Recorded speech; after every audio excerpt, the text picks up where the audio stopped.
Okay, we're gonna get started.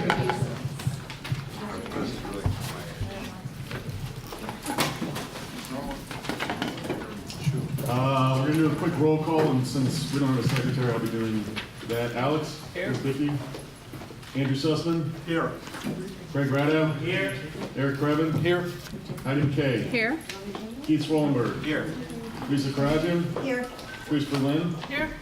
Patrick Lewis here. Richard Welsh? Yes. Richard Niederberg? Here. Rob Schiller? Here. Claire is excused. We have a full And Denise house. Wellman? Here. Okay, everyone's here. Oh, we have a full house. Update by the president. Don't have much to say. We got a lot to get through, so let's all, let's all be nice. All right.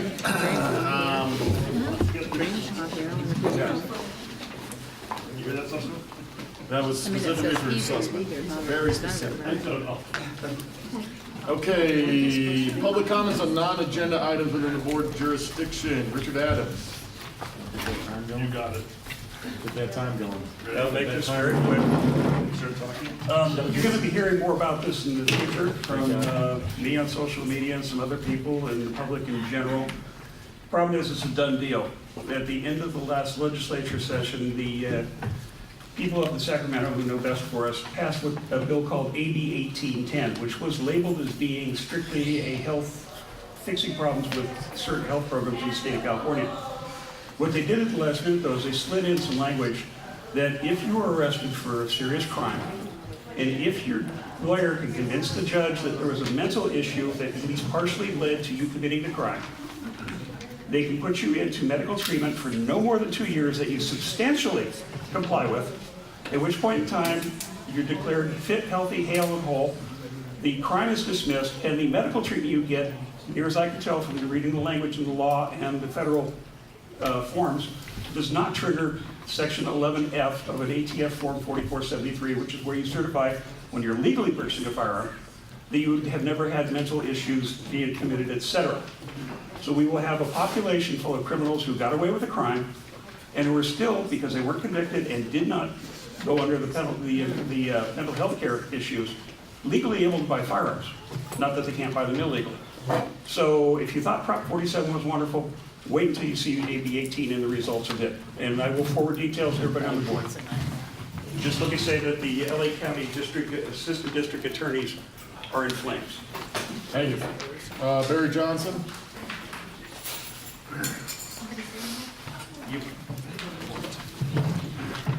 A couple of years ago, all of the council districts that involved the LA River and the Valley, each council member had to appoint somebody to be on a citizen review committee. And it has met twice, and I am the CD2 appointee. And I just wanted you all to know that I went to a meeting about a week ago, and the section of the river between Whitsett and Coldwater on the south side that's been done but had a fence around it for months. The fence has been there because of some contractual litigation between the city and the contractor, but I'm told it's going to open by the end of 2018, so I just wanted to say that. So keep your fingers crossed.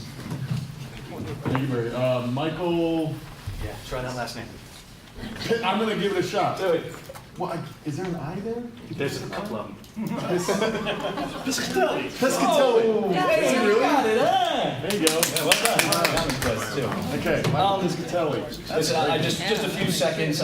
We put up some things here on local Twitter feeds as well as some emails. For all of our council members in the LA Council, everybody as well as news organizations as well, because there's a lot of things going on here where everybody, all of us come to you. Expect you to solve everything for us, and while you do wonderful jobs, meanwhile we can take something into our hands every single second for 12 seconds a day to write. Our folks who are on our council, to write our senators, our assemblymen, whether in the State House or in the formal government up there in Washington, D.C. Great way to be seen, to be heard. It's worked for me in the local area. And I would just encourage everyone to look at those, take a photo of them, use them if possible. We can also send out a Word document where they're all clickable links to make things easier. But anyways, that is it. Thank you, Mr. Michael Piscatelli. Okay, that's it for number 4. No one else has a 4 that I don't know about. Then we're going to go on to number 5, Mr. Leonard Schaefer.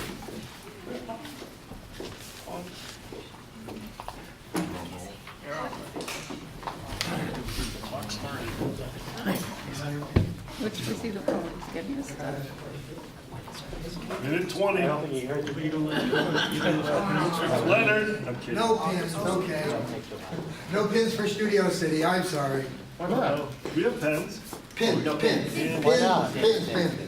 Okay, which do I do first? I think I'll do this one first. Oh, I'm getting an award. Yeah, you guys weren't there for it, for a meeting. I presume we had a meeting, I know we gave out these awards. But this is one of the things that I say is the fun part of being a commissioner. We don't normally get yelled at for these, okay? And this is presented to Studio City Neighborhood Council, and it has to do with, where is it here? Supposed to be your 15 year. Wow. So, it's in here somewhere. Trust me. You've been in existence for 15 years. Okay. You look 20. Yeah. And so it's a congratulations. We present these to all of the neighborhood councils. So you better put this in your office. And if this were a commission meeting, I'd invite people up and we take a group picture. But it's not, so I don't have anybody to take a picture. I can do it. Okay. Gibson, man. Gibson wants to take a If you guys would like to, Let's go, guys. So let's take a quick picture, guys. Let's make this real quick. Let's just do it right here.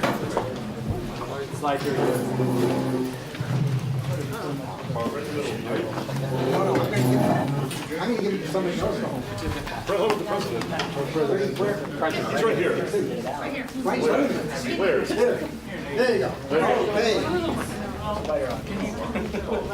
Come on, Commissioner, you're gonna get it? Okay, I'll stand at the end. I'll stand at the end. Okay.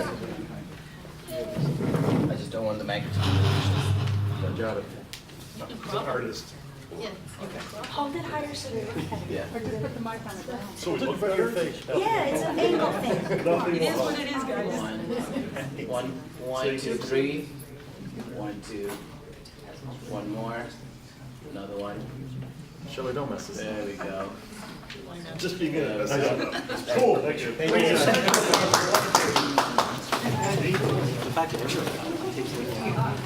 Overzealous.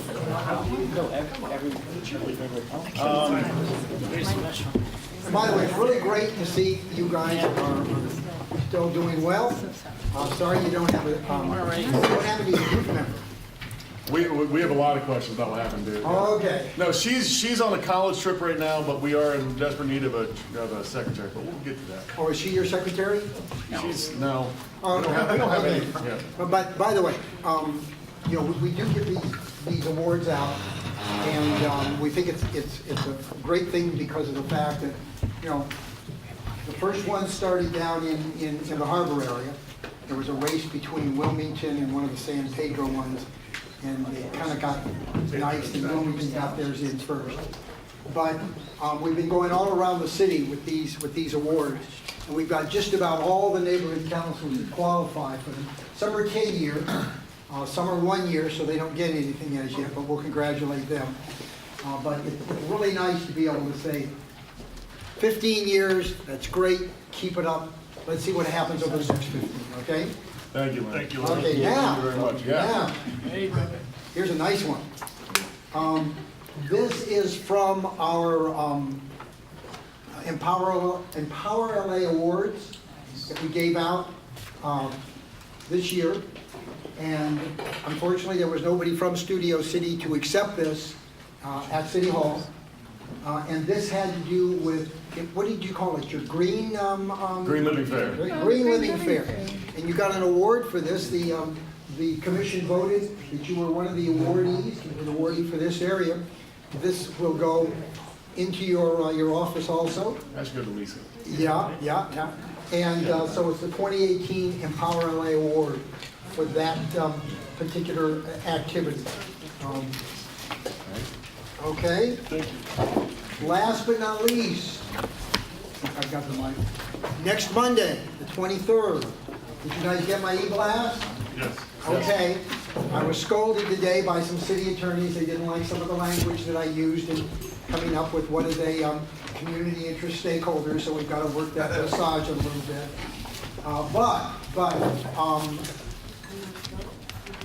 Anybody who can make it, please come to the meeting. We're out in Panorama City at Kaiser. It's a town hall. You guys get to talk to us about, and we're not allowed to say whose motion it is. But the motion that's before the particular committee that oversees us, come talk to us. We're going to hold a meeting here. We're going to be down on the south side. We'll be out on the west side. We're going to hold about 3 of these town halls. We want input so that we can give recommendations to Councilmember Rue and his committee as to what neighborhood councils think about these recommendations and such as that. Come up with specifics, go ahead. I was asked a question, and I'll repeat it for everybody. If you can't make it, you want to put something in writing, you want to send an email, send it to our executive assistant. It's real easy. It's Lillian, Lilian .kim@lacity.org. She'll get it to all the commissioners, and it will be part of the public record there at our meeting. If you have any comments and you can't make it, or if you have any comments and you can make it. But everybody's going to get to say this. And now I'm going to give you this one. Awesome. There you go. Another one of the fun things. Yeah. That's a nice heavy loose item. Yeah. Yeah. That's a size reward. Look at that. Quality work. Yeah. Yeah. Once again, one of the fun things about being a commissioner is doing things like that. Okay? Awesome. Thank Keep you it so up. much. Keep it up. Thank you. And by the way, thank you for the dinner.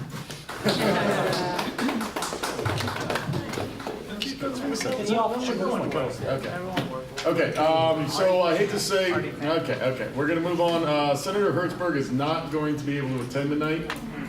It was a really last second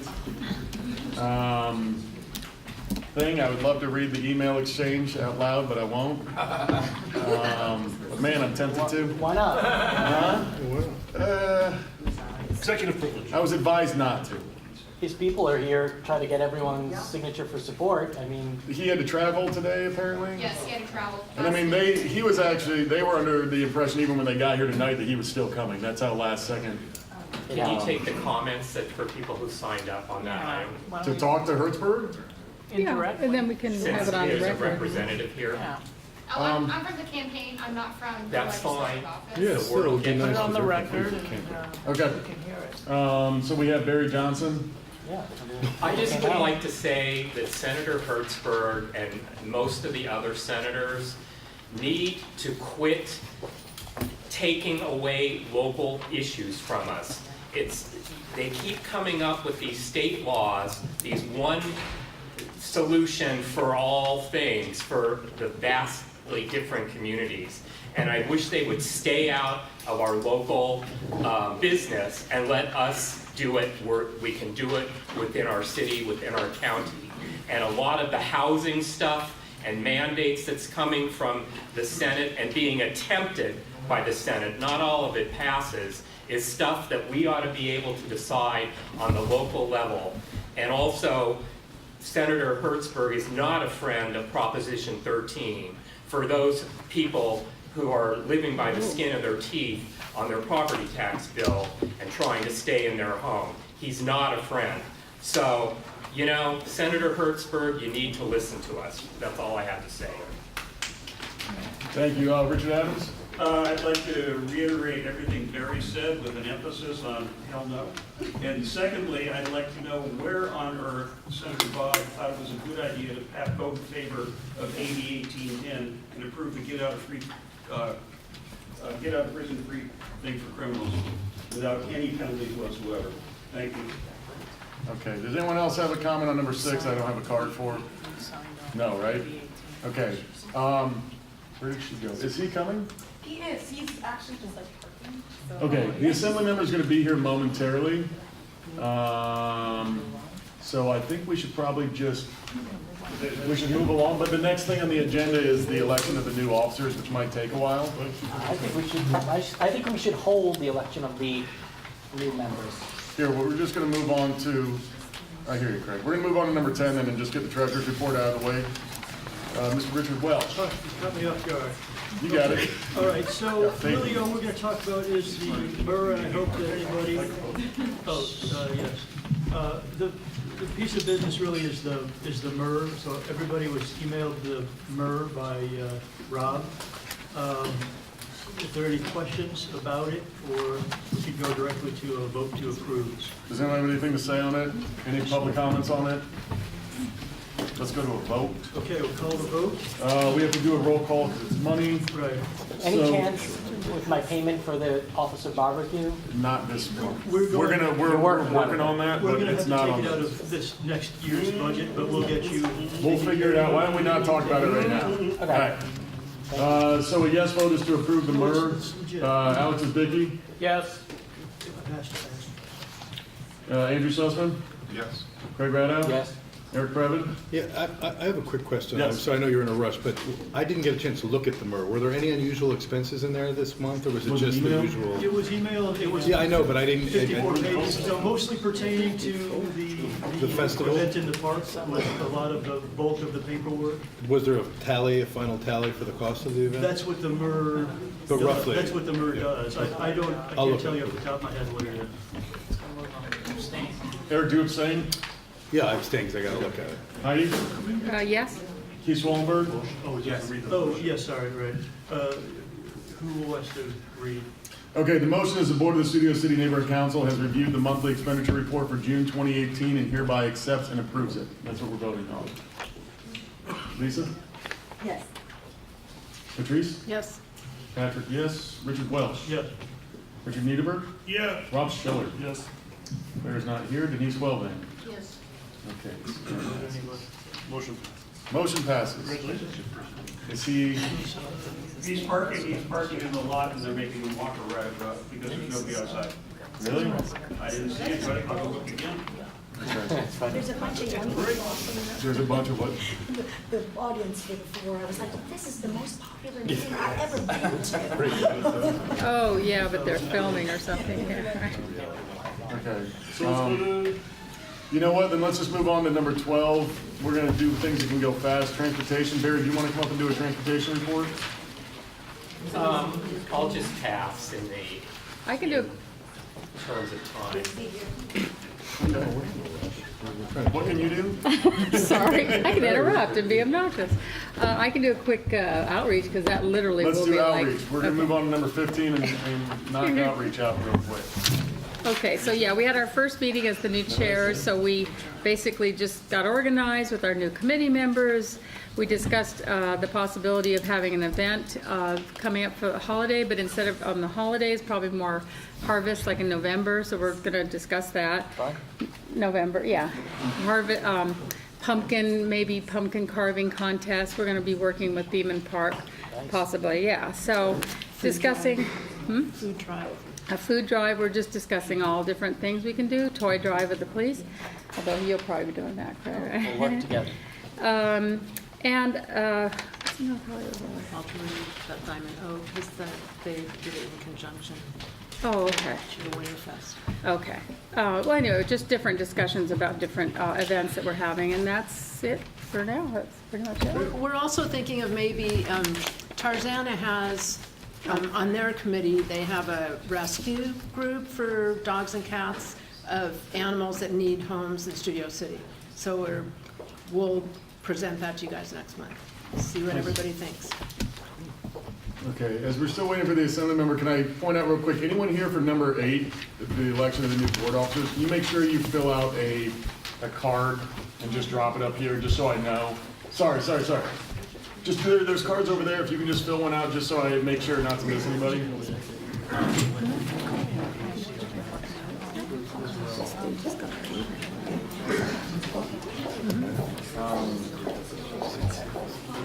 Is he close? Does anyone know if he's close? Did she leave? His aide went out to The only thing I can think of is that maybe park in the lot over there and maybe even walk. I could pick him up, I can go get him. Does seem likely, but. It's a real number.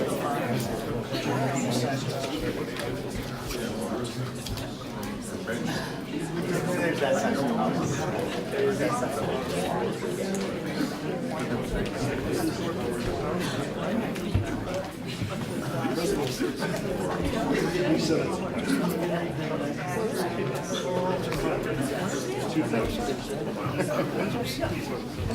Well, should we just keep moving? Mr. Niederberg, would you like to do cultural affairs now, since we have some time? Would you like to do the cultural affairs report, since we have some time? Okay. Cultural affairs, continuing on getting ready for the Luminaria, but in the meantime, Mr. Welch can talk about the October screenings, followed by Mr. Sussman talking about the photo on July 4th. So our movie clearance request from our contact at Universal needs actually to run through the councilman's office. I was hoping that we would see Jessica here tonight, but she was out for a while. I emailed her. That's where we are in the process, but we'll select some Halloween-themed movies to show at the library. We're getting approved from Universal, they own the stuff. And we use library, we'll use Library movies have from the that. library collection. Physical aspect of it. Mr. Sussman. Yeah, and the pictures for a day in the life of Studio City on July 4th are due, and I would like to get as many as possible. You can print them and email them, or bring them to me or the president, and we'll get them presented at the Studio City Library. So look forward to seeing them. So we just showcase Especially the the board. lobby. The board. Oh, well. All those people that set up tents and moved hamburgers around for Rob, let's get some pictures. Yeah. Took a ton. Who did? I understand. Keith, Can all we see those the nice pictures? pictures, where are they on? Can we see? to Peter for the website. Okay. Now that our assembly member's here, He sent me one copy of me going. would you like to, yeah. So we're gonna circle all the way back to number 7, and ladies and gentlemen, your assembly member Adrien Nazarian. Good evening. How's everyone? Good. Yeah, I don't really want to have my back. No, I was gonna say, if you want to address them, address them. Perfect. Yeah. Is Claire here today? She's not. How about if I stand over there? That sounds good to me. I got a mic for you. All right. We gotta improvise. How are you? Thank you. Thank you. All right. How's everyone? Good. I heard I have about an hour and 45 minutes, and that's without questions. As long as you No? explain it to your wife. Good one, I like that. I like that very much. Okay, why don't I make it brief, and then leave some time for questions, so we can get into more questions. So first and foremost, it's great to be here. I try to hit up every organization in my district at least once a year. But I kind of feel like, for whatever reason, I haven't been to the neighborhood council in Studio City since 2016. No, I wouldn't go back 3 years. I think 16 was the last time. So it's great to be. 16. It's great to be here. It's only a year and a half. And it's been a busy time. It's actually been a very productive, busy time. And I think we've done a lot of good things, but at the same time, the reality is that given how cyclical based our state revenues are, it's easy to be being productive when there's money coming in. But when the recession hits, we feel it within about 8 to 16 months after the recession hits, and our receipts start going down. So that's when the hardship starts. That's when cuts start. And we saw that happen with the Great Recession just 10 years ago, but that was of a significant magnitude that our state hadn't seen since the Great Recession. Great Depression. So our budget is over 150 billion right now. Just a few basic tenets. Half of that usually goes to education, K through 12. Another roughly about 5 to 6% goes to community colleges. Another 10% goes to CSU and UCs. About 25% goes to health. And then another 10% goes to prisons. And then whatever is left gets expended on everything else that you see that the state does, including water, transportation, regulation, all the regulatory bodies, licensing, boards, commissions, everything else. So there's a lot of money that gets expended on just between the three things of education, healthcare, and prisons right there. That takes up at least about a good 80 to 85% of the budget. Sorry, I'm still out of breath. I've been walking and trying to find the place, and I made a couple of wrong turns. I thought I was going to Carlos Cafe for whatever reason. So we've had a positive. We've had some positives in receipts coming in, and that's allowed us the opportunity to actually set up 3 different accounts. Rainy day funds. We've stored away about roughly $15 billion. But just to put it in perspective, in 2008 and 9, when we were dealing with our recession, we had about $20 billion budget holes, 2 consecutive years. So the 15 billion or 16 billion roughly that we've put aside is not even going to cover 1 year, should we have that big of a budget deficit in the future. Now, I'm not trying to make a doom and gloom scenario here, but it's always good when things are going okay to reflect on the negatives and to talk about what we've overcome and what potentially lies in store once the economy starts going back down, because that's how it works. It's very cyclical, and we have our ups and downs, but hopefully it's not going to be the down that we had 10 years ago, because that was just a confluence of several different things. It was the housing bubble, it was the world economy, and it was just the flagrant rate of joblessness that was impacting us in California as well. So it was 3 different things at once hitting us, and that's why we had those budgetary holes. But I don't think future downturns are going to be that dramatic. I know that homelessness is a big concern on everyone's mind, so I'm happy to get into that during the question and answer. Just want to focus on a couple of things that are important to me during this budget cycle. You know, every year we start focusing in on a specific area and try to address those issues. We've been working on homelessness and housing and affordable housing for some time now, for the last 3 years in the state legislature.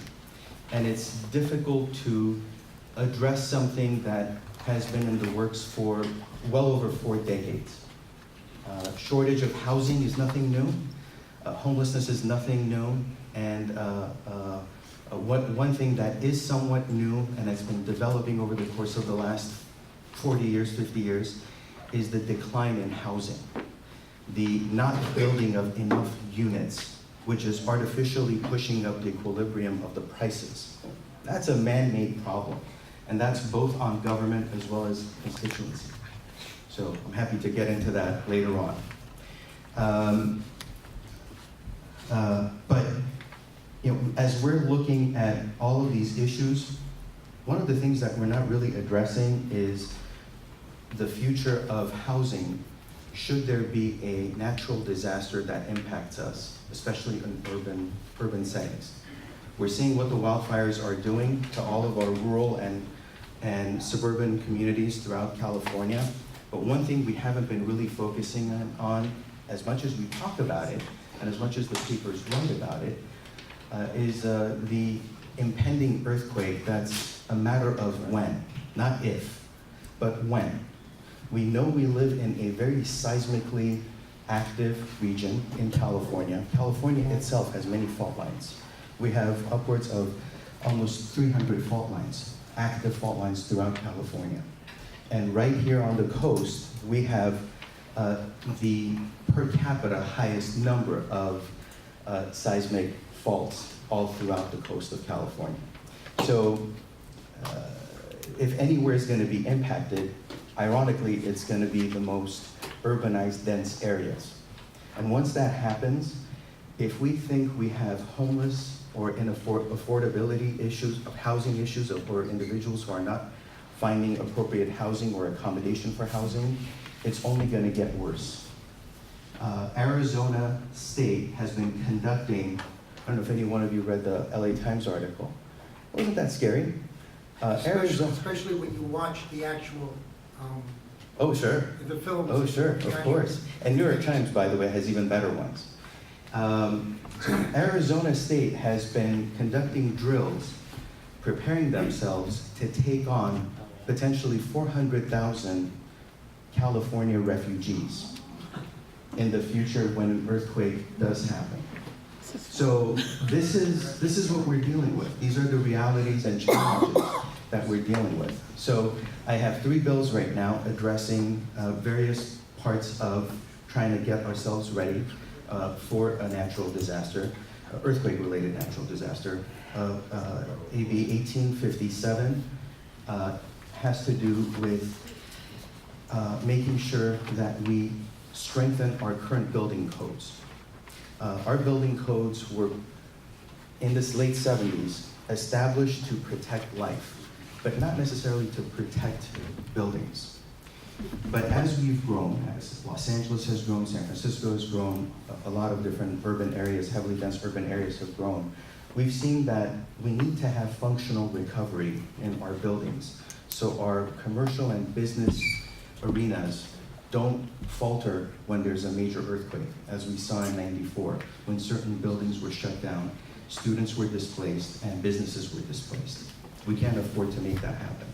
So what we need to do is make sure that we're having the building standards strengthen their code, and for us to be able to have buildings that will, if they don't sustain the earthquake, at least the damage isn't substantial enough where the tenants, whether business or residential, will be permanently displaced. So that's one. Second bill has to do with mapping. We've, in Los Angeles, done a survey of all our buildings, and we've seen that there are about roughly a little over, right under about 15,000 buildings in Los Angeles area that are vulnerable to a major seismic event, and they'll come down very quickly. But unfortunately, by the way, most of these buildings also are older buildings that house the most vulnerable constituencies, because those are the ones that are mainly affordable or rent control. So you can imagine how significant a catastrophic event is going to be for us. Third bill has to do with CEA, the California Earthquake Authority. That's basically the insurance company that's set up to offer earthquake insurance to single homeowners, single residential homeowners.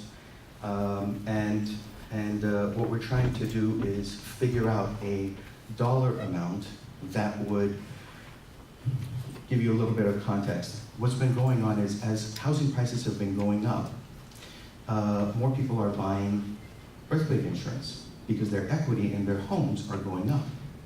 And when this happens, when you're looking at the coffers of what the capital is in the bank to be able to pay off if a natural disaster is going to happen, we'll be able to cover it, but we'll be able to cover it not only with the capital we have in the bank, but also with the reinsurance we buy from wholesale insurers.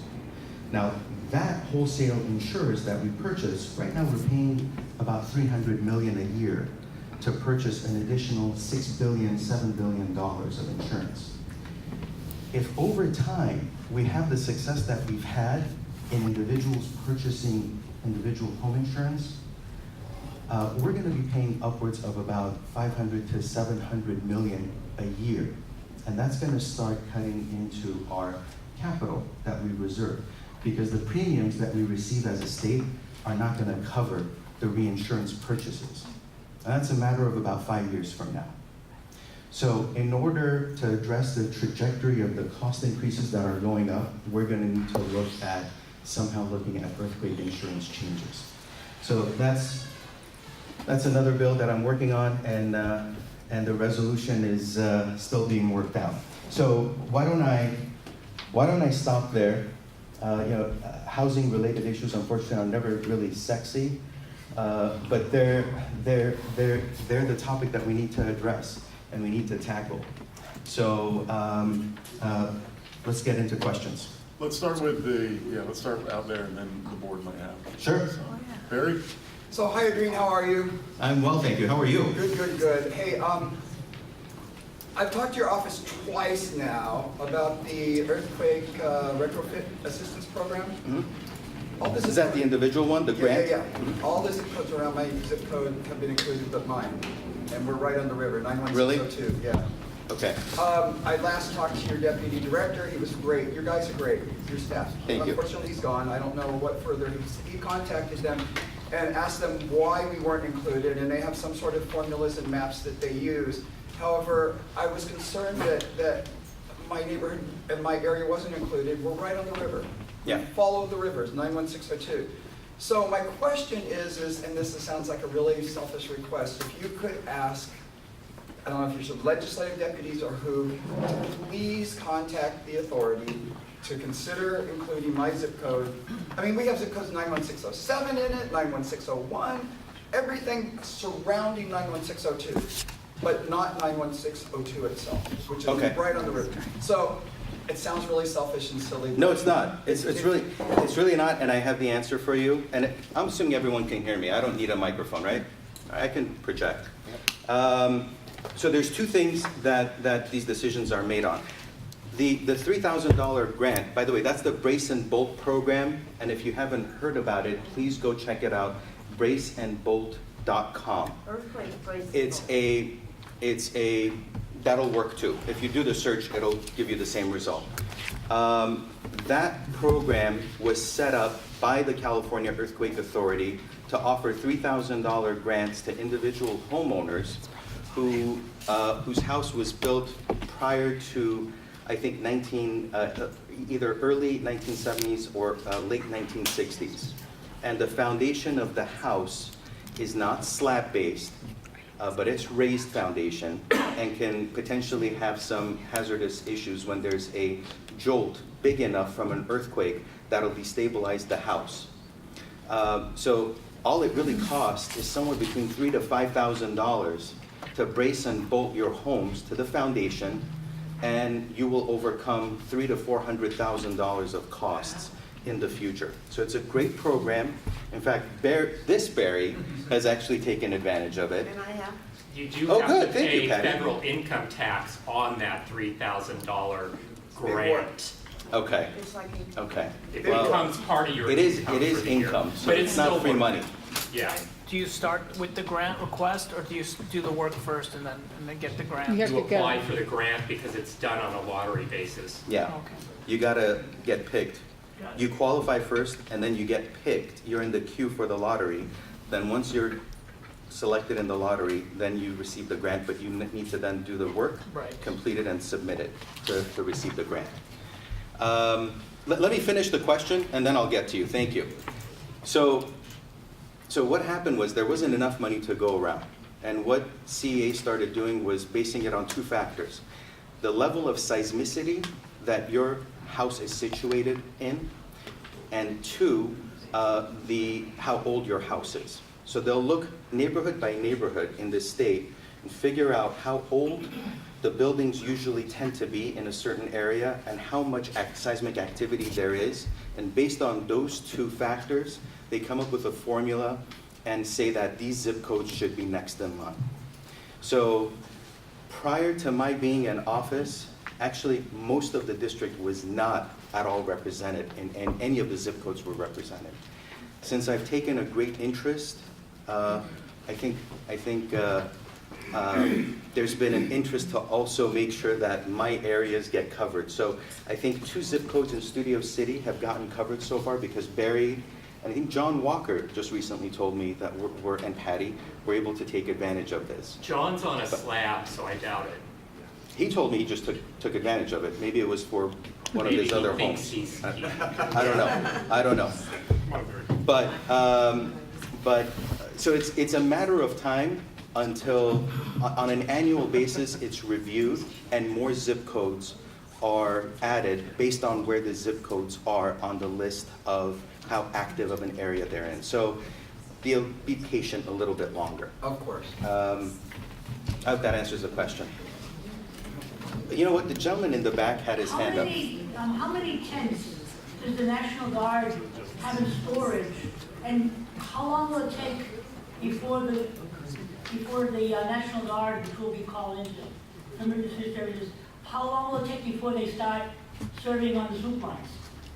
I mean, the National Guard will be called up, and martial law might be declared. How many tents do they have in storage over in Balboa? I mean, you might do some research. And how long it'll take, like 24 or 48 hours before the National Guard starts serving soup lines? Because it's going to be bad. You know, it's going to be. You know, This is going to be bad for what? You mean if there once an earthquake happens? It's going to, 94 was. Okay. So let me give you an honest but concerning answer, because that's what the reality is. How much? I don't know how many tents there are, and I know that's a rhetorical question. But the reality is this: how much money are you going to expend right now to be prepared for an event that you know is coming, but you don't know exactly when it's going to happen, versus spending those dollars on needs that exist today? That's what we deal with on a daily basis. So when we put aside several $1 million or come up with tax credit programs, I had a tax credit program for earthquake retrofitting that the governor vetoed because he was upset that the legislature hadn't taken care of a certain issue that he was looking for, so he vetoed 9 tax credit bills, and one of them was mine. So I'm going to bring back that bill again. But I've been doing this now for some time to try to get house earthquake home retrofit done through whether you get a loan from a revolving fund at the state that I helped establish, or through a PACE program when you want to refinance your house and maybe make it part of the monthly payment, mortgage payment, and or try to take advantage of a future tax credit that I'm hoping to work on again. But I want to set up multiple ways so that you can deal with this. But it's going to take an effort of both the government as well as individuals to try to protect themselves, because no matter how much money we put aside, it's probably not going to be enough. Because if there are 2 major earthquakes back to back happening, which in many cases they end up happening, the $6 billion we have in the CA fund and another $7 billion in reinsurance that we have is maybe going to cover the first one, but it won't cover the second one. That's the reality we're dealing with. So how much more money do you want to set aside towards the rainy fund day that is going to come one day, versus expending it on services right now when you see the condition of our streets, when you see the condition of our water, and I'm not talking about in LA. In LA we have good quality water. Throughout the state it's not the same. We have places that are rivaling Flint, Michigan right now. Watsonville, for example. So that's the reality of, to answer your question, that's the reality. No, let's move on to the next question. Yes. Okay, so I have a brief statement and then leading to a couple of questions. Okay. I've had the opportunity over a number of years to deal with government top-down, politicians, White House, Congress, counties, cities, little tiny towns. And over the years I formulated a definition of bureaucratic behavior: the failure of imagination and the failure of intellect. I sat here recently at a meeting where a woman, Mayor Garcetti's Valley representative, made a statement that 75% of the homeless people in the LA area are just down and out of luck people. Not mentally ill, not alcoholics, and not drug addicts. A woman sitting next to me had a very thick brief, and she raised her hand and said, do you know that the questionnaires that were given out to the homeless people to get that data were filled out by them? So they checked off, not mentally ill, not a drug addict, not an alcoholic. My question to you is this, because I think you alluded to this earlier. Do you actually think that the solution for the homeless problem is more housing, when homeless people really don't want to even go into housing because they can't drink, they can't do drugs, etc.? And if you do believe that, or actually don't believe that, what do you think the solution is? And how much does the state have to do with solving our local problem of homelessness, which is insane? You're gonna get me in trouble with some of our local council members. Maybe, listen, I'm over 40, can you use the microphone? Sure. Better? Okay.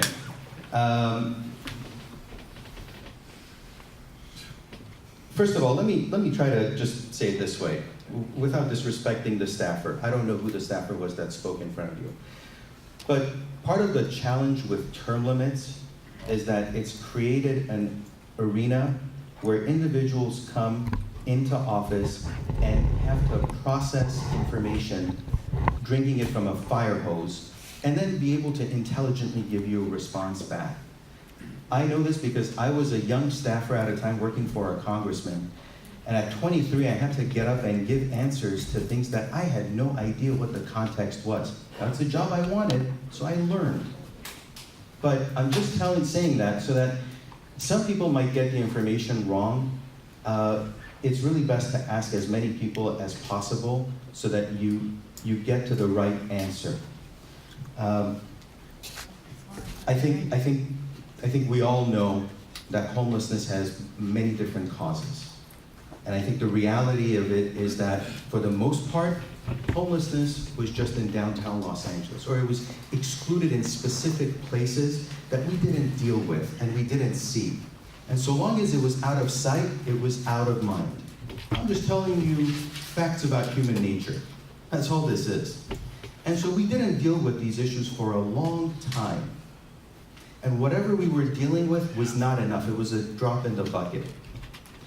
Finally, when that issue got pushed out because there's now housing has been developing in downtown LA area for the last 15 years, longer, it started pushing the issue out.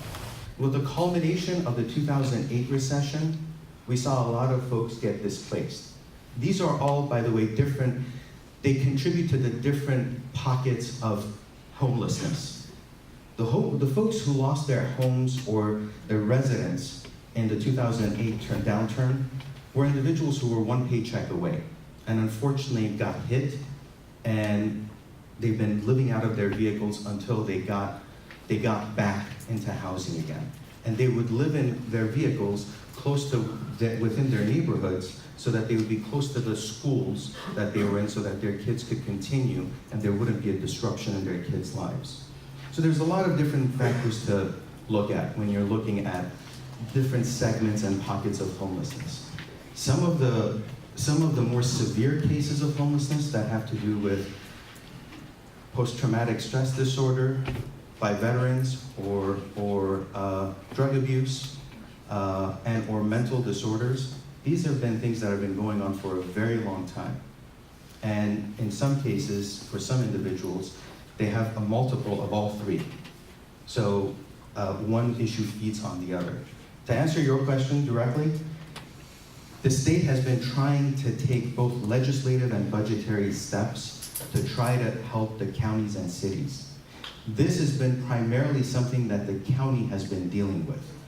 But because it's become of a crisis level of an issue, everyone's getting involved and everyone's trying to do their part. At the state level, we passed a bond 2 years ago worth $2 billion that was gonna help with assistance programs, because it's not just enough to put people in homes. In fact, a lot of times people qualify for a voucher, but because they're not clean, they have substance abuse related issues, the manager refuses the voucher that the homeless individual is presenting. So we need to figure that out too, because we can't continue, It's one side of the body doesn't communicate with the other side. One side is giving a voucher, and then on the other end, the voucher isn't being used because there aren't services to help that individual become clean. The other thing is that philosophically, are we at a place as a society in California where we would be willing to not only provide a shelter to someone, but also to allow them to live there for 3, 4, 5 months until they become clean? Because right now, a lot of them are being refused. That's a question that I think we need to answer to figure out how we want to move forward on this issue. But that's going to also become a very major issue, because the more we dig into it, we're going to see why people don't want to stay in places. A lot of times they end up wanting to take it, they get refused, because the manager wants someone who doesn't have any addictions or abuse or any other substance abuse issues. So at the state level, we passed a measure 2 years ago. We passed a bond, we placed it on the ballot. It passed overwhelmingly, but it's gotten held up because of lawsuits. So what we did was we then took action on basically demanding local cities and jurisdictions to look at their zoning and address the issue of building housing on a quicker basis, streamlined basis, so that more housing could be afforded, more housing goes up, more housing is afforded, and it kind of brings down the price point of housing. You know, that's going to take some time, because that's also, you're playing with economy at that point. So the different supply and demand factors come into play. And then we also passed 2 sets of money, one for $200 million, one for $500 million last year to help out with homeless assistance. Those funds are going to become available towards the end of this year. Again, those are mainly for programs, substance abuse programs, mental health programs, assistance once someone is in shelter, because that's where we've been failing. We haven't been giving people the necessary tools to overcome their challenges, and they end up getting back homeless again. This year, because we had a budgetary surplus of about roughly $8 billion, we put $1.5 billion of that towards homelessness issues. And we're going to be pushing that money out to local jurisdictions, again, counties and local municipalities, cities, to be able to address the issues as they need. Most of that money is going to inadvertently end up coming to Los Angeles and San Francisco, Alameda, a lot of the Bay and Southern California areas, where we've been dealing with most of these issues. So, and I can go on a little bit longer, because your question was very complex. Let's get some more questions. Let's get more questions. Barry. It seems like both houses of the legislature in recent years have been passing laws that take control from local governments' housing density, like SB 1818, which in essence didn't give us more affordable housing. We lost affordable housing. You did a bill to correct that to some extent.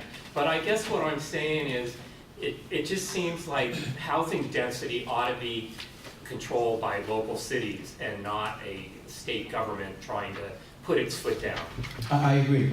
That's why I was struggling with SB 827. That was introduced by a colleague, state senator from San Francisco area, because what he was proposing to do was basically making every transit-oriented stop, every bus stop, every rail stop, within a certain mile of that, or within a certain radius footage of that, to allow for the local jurisdictions' laws to not be applied anymore and to be able to do infill. I didn't think that worked. I think you need to allow local jurisdictions the flexibility to figure out what will work or what will not work. But then let me give you this example. We're going to have a wonderful opportunity with the north-south Valley corridor along Van Nuys Boulevard. And we're going to see a metro line being established there. But right now, when you drive down Van Nuys Boulevard, between Burbank and Roscoe, you'll hardly see any buildings taller than 2 stories. In fact, you won't even see too many two-story buildings. And the county one doesn't count, by the way, at the corner of Sherman Way. You have literally, you can count on one hand how many buildings are 4 or 5 stories. That's a complete waste of a major thoroughfare that holds 6 lanes, parking lanes, and almost at certain places 2 to 3 lane worth median. There's a lot that could be done to make sure that if we're going to have that kind of a transit hub along the boulevard, Van Nuys Boulevard, well then maybe there could be complementary housing as well. Now, having said that, it's important to also take into consideration the single homeowner needs in the pockets to the east and west of Van Nuys Boulevard. So, I think there's a give and take opportunity here, and I think a lot of folks will see the benefit of, if there are mixed-use development along Van Nuys that allows for 3, 4 stories, maybe 5 stories going up of residential, and then a commercial or retail lobby level for individuals to not only reside but also to be able to shop. It also potentially creates an environment for the homeowners in the pockets east as west of Van Nuys to be able to have more convenient places to be able to shop and make purchases. But I don't want to get into local jurisdiction level. I don't want to assume what they're going to do, but there's also opportunities that I think we haven't invested in and we haven't considered that are now coming to haunt us because we stopped a lot of development in certain places that we probably would have not created this predicament for ourselves now had we allowed those developments to move forward, especially places like Sepulveda and Van Nuys Boulevard. Yes? Actually, let's, Richard, hold on one second. Sure. I was going to go back again and go this way. Richard, he'll let me know. Hi, my name's Roxanne. I'm on the ballot with you in November, and we haven't gotten to meet Good before. to meet you, Roxanne. Thanks to finally, and I know we're going to have the bank debate and the San Fernando Valley Business Terminal. And I wanted to just reiterate what you said. Your staff is wonderful. Thank you. Everybody that I've met, it's just super nice and helpful. Wondering if you have a cost estimate for AB 1857. 1857. That's the no, I don't. Your seismic. I don't. I think it's funny when we've been talking to the folks that have been against this bill, by the way, have been all the housing folks the commercial building folks, CBIA, California Building Industry Association.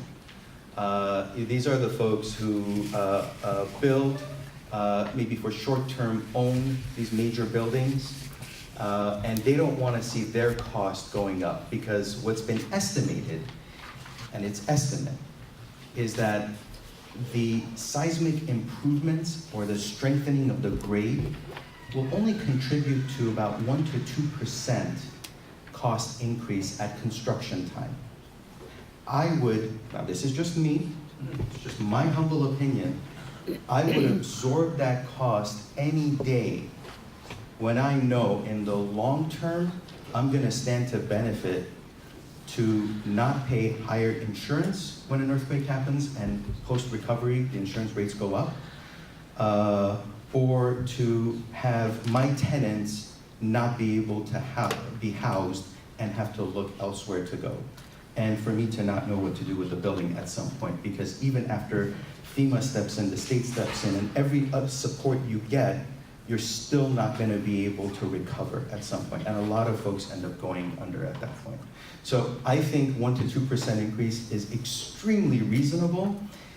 But when you're thinking about something only from your interest perspective, and you're looking at how do I turn this around and sell it right away and make a buck, well, you're going to not like that 1 to 2% increase. And I've worked with them quite a bit to try to get them off opposition. I think at this point they're neutral, but these are the challenges that we deal with.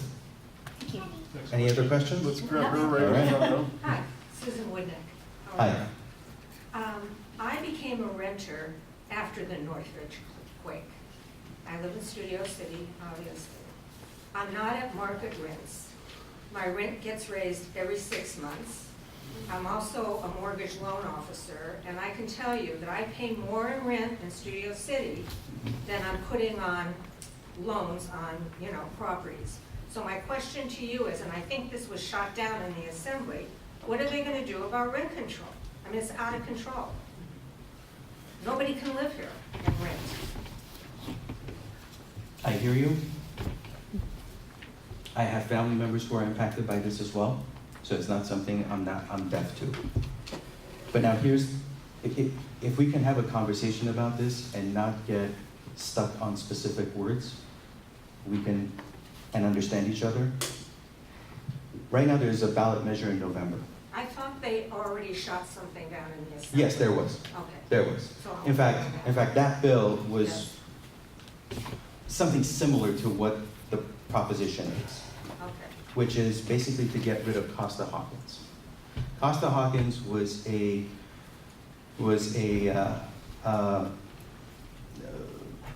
measured step of trying to deal with rent control.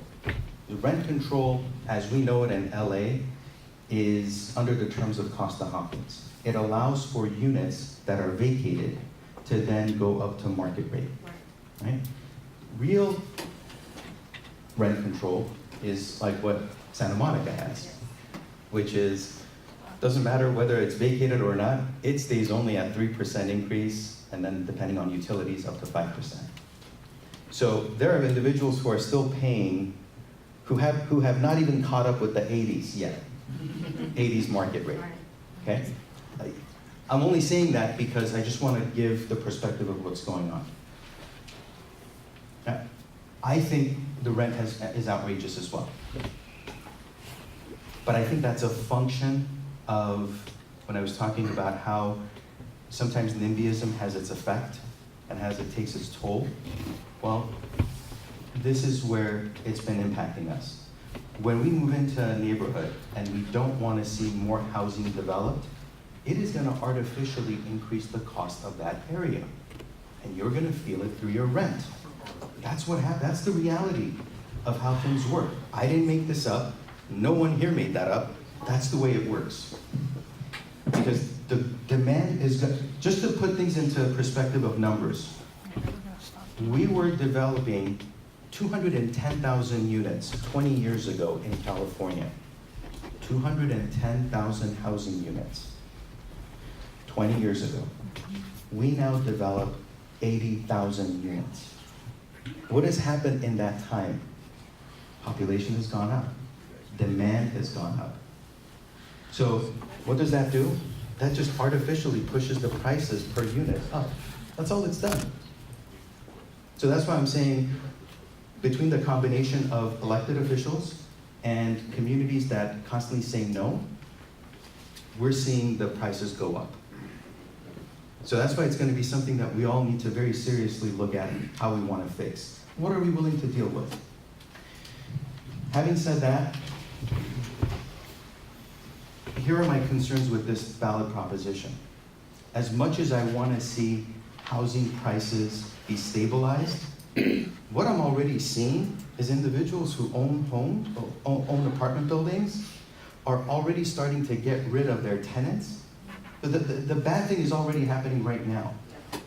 Getting rid of their tenants so that then they can bring individuals at the new market rate, so that should this proposition pass in November, they're at least getting rent at the market rate for all of the units. We already have damaged ourselves by having this proposition on the ballot and not coming up with a solution. And that's what propositions do. They many times create more problems because the individuals who are gathering signatures for these propositions are either to one extreme or to another extreme. And so the compromise is in the middle. And so I think we missed that opportunity. I think had we done it legislatively, we could have addressed it. So I don't want to just give you doom and gloom, but I want to tell you at least the reality of what we're dealing with and what the proposition is about. I think that if we can, at the state level, work with local municipalities, define better what Scott Wiener's bill was about on SB 827, and try to give the pertinent flexibility to local jurisdictions to be able to figure out how they define what a certain radius is in dense urban settings such as we have in LA and San Fernando Valley, I think then that bill becomes more workable. But I think we're going to need to take serious steps to make sure that, especially when we have the opportunity for more rail and transit investments, that we develop more What would you like me housing to do, around that. Alex? Sorry, Alex is trying to get my attention. What do you need? Oh, no, I just wanted to ask Adrian a question to this point. Sure, sure. The gentleman. Well, can I just append what? You know me better than that. I was going to ask you about AB 1810, which recently passed, but it's A, water under the bill, and B, very complex. And you and I can have a discussion while you're back here on, well, legislature's out of session. Okay. I do want to address the issue about the National Guard and the earthquakes, though, speaking from personal experience. If there's an earthquake here in Southern California, the Guard is coming from Northern California out of state. The local Guard, it's just like when you go to CERT class, they tell you, we ain't coming, Fire Department, police, same thing with California Guard. California Guard, Southern California Guard is going to be at home with their families, dealing with their problems. And Southern Northern California Guard will come south. I know this because when the Loma Prieta earthquake hit, my evacuation hospital had stuff on the plane, was on that way, less than 6 hours. But there has to be a place for the aircraft to land. The Navy, God bless them, can bring the jarheads up on their LCATs. And other Guard units will eventually come from other states. And there are tents and stuff. But Richard, do you have a question here? no, I'm just saying, you ultimately, you all need to, everybody needs to have their own tent, their own plan, their own reserves, and, not wait for Dick Daddy to come help. That sounds great. Do we have any questions from the board? Yeah, we got time for like a couple more. Yeah, thank you, Adrian. What I wanted to ask is, and this is just my maybe it's my naivety, I'm in real estate. In my opinion, we have a world demand in the city here. I cannot foresee building and building and building as actually having an impact on prices. I mean, the demand here is so great. What I would suggest is some proactive ideas, like encouraging some business centers, some companies to come to areas that are less populated, like maybe northern LA County, establish areas like Lockheed and whatnot did, and have people move out to business centers out there where they can still create a good life for themselves and maybe not be, not everyone can live on the coast of Monaco in the south of France. It's just a reality. I want to, but I can't. So what do? You say, you know what? Let's be sensible here. Let's start building in areas that we can have people come out, that we can build out business centers, and to think that we're gonna build this area to somehow impact pricing when it's a world demand is ludicrous. And thank you. Thank you. You're speaking to my heart. Because in Europe, they have the Eurail, and you can and for any of you who have traveled and spent time in Europe, you see how easy it is to get to different places. You don't have to use the bus, you just go underground, most cases, in some cases at grade level, and you can get around anywhere you need to. In fact, New York has that, Washington, DC has that, Chicago has that. We're the second largest city in the superpower of the world, and we have barely a skeletal version of a metro system. You're absolutely right, and it's something that I didn't get into. I would rather use every single dollar towards transportation, because for every dollar we use in transportation, we're saving upwards of $20 to $30, and I'm throwing that number out, but it's something of that disparity when it comes to housing. Housing is expensive, because if you're going to develop housing, especially in urban areas like San Francisco and Los Angeles, the biggest cost is not the development at that point, it's the land.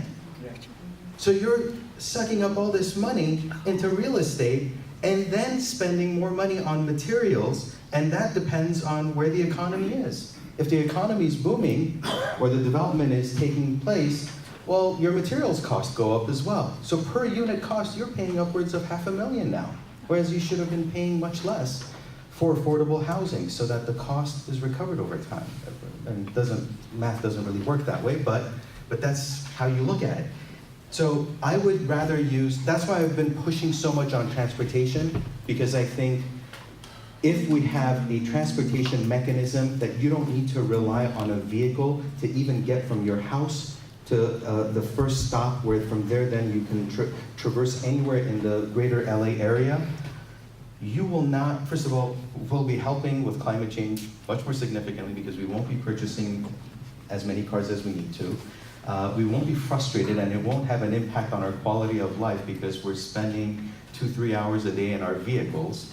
I mean, these are just natural things, and they're smart things, but the reality is that especially LA, San Fernando Valley grew in such a way that no one really did good planning. You look at San Fernando Valley, 80 years ago, we had a population of 20,000 in the entire valley, 25,000 at most in the 20s and 30s. We now boast 1.7 million.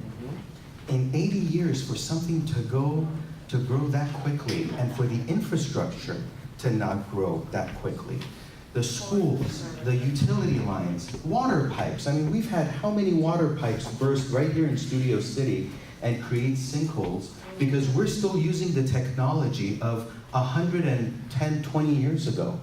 And the police. So these are,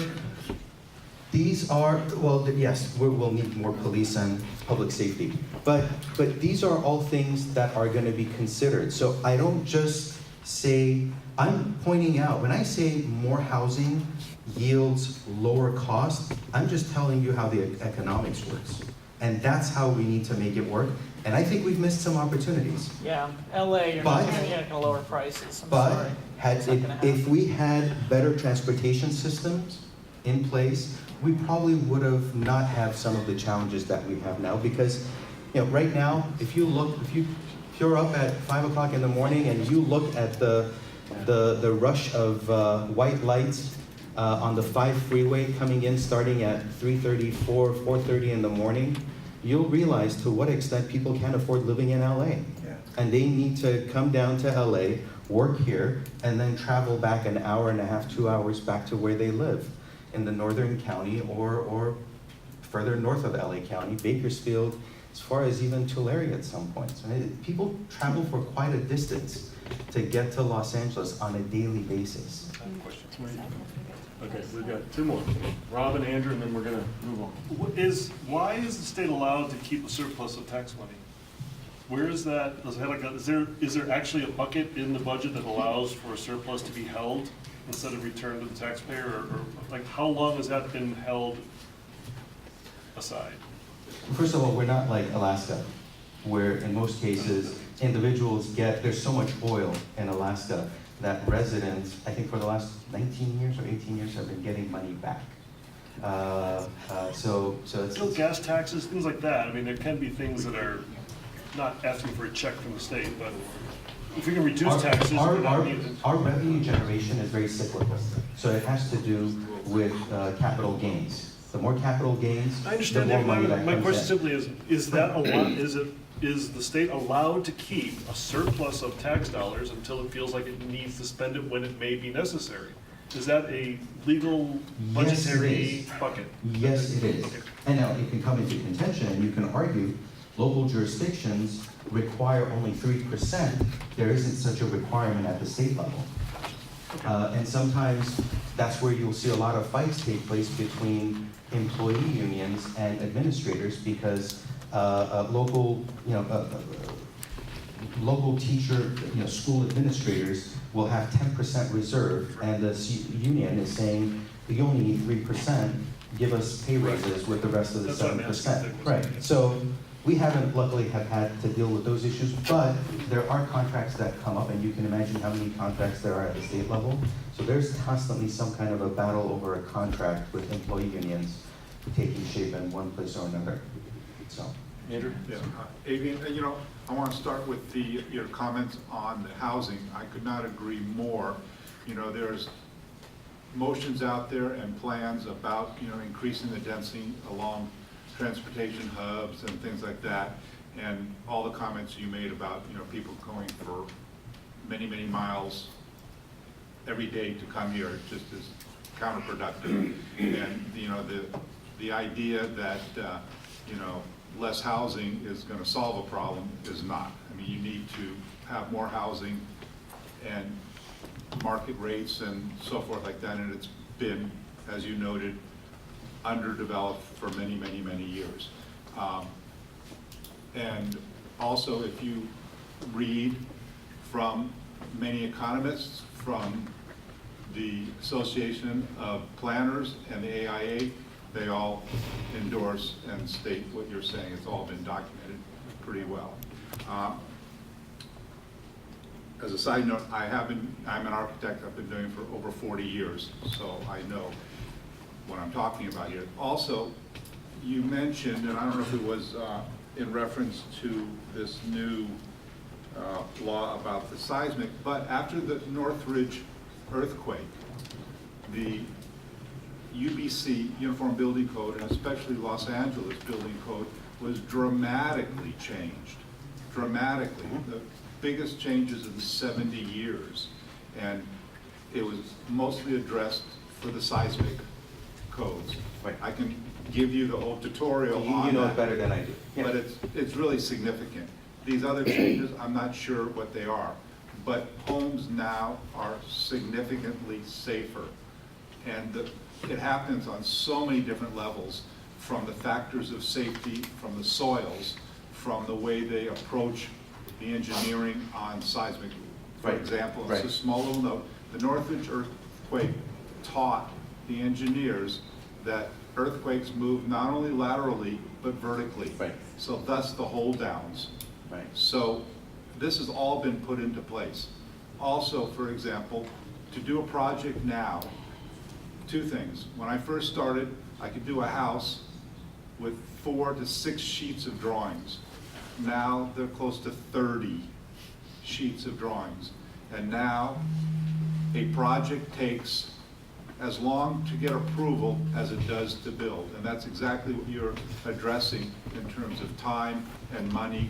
And a lot of it is just plain NIMBYism, everything, layers of bureaucracy, and on, which is money, and just prevents. And then as another little note, you know, there was a few years, it was part of a recession, but when people were doing condos, there was a year that there was no condos built in the valley, not one. They could not get financing because if you did a condo, you got sued. And so if they did, you know, they would do apartments and then convert it. So this has been going on too, and that also hampered the development. So I'm going back to the Costa Hawkins and stuff. I mean, I know there are council people from Santa Monica and others that, you know, pander to their base and, you know, want to redo it. But if this passes, it's going to hurt housing and the people who need more housing. No question. Sorry, just comments. Okay. Nope. Thank you. Nope. Thank you. Thank you. Thank you very much. Are we done? Yeah. Patrick, thank you and congratulations.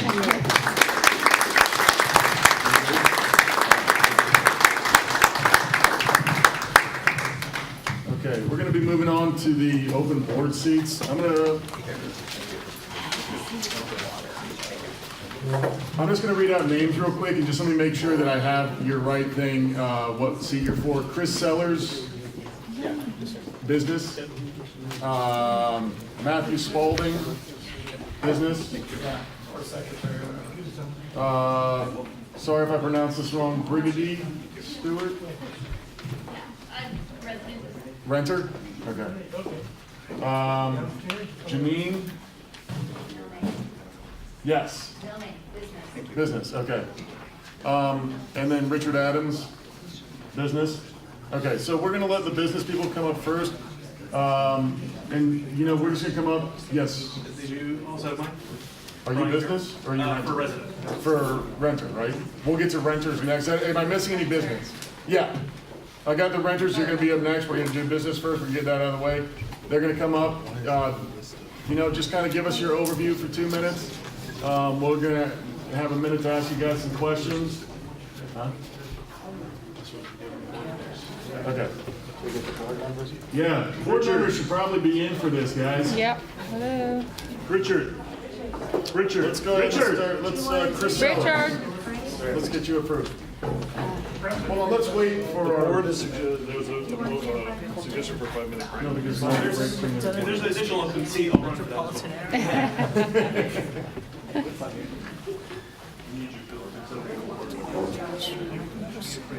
Okay. We only meet once a month. We can break 29 days after. Oh, Richard Walsh?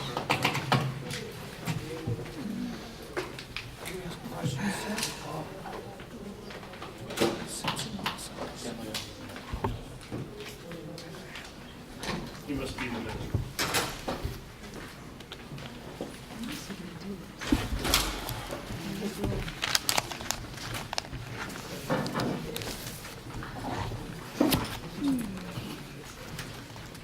So I'll just go through the renters thing real quick so we can get this out too. Brian Carroll, renter.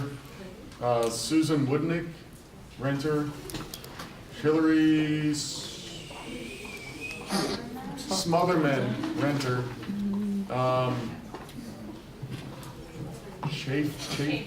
Chapin, renter.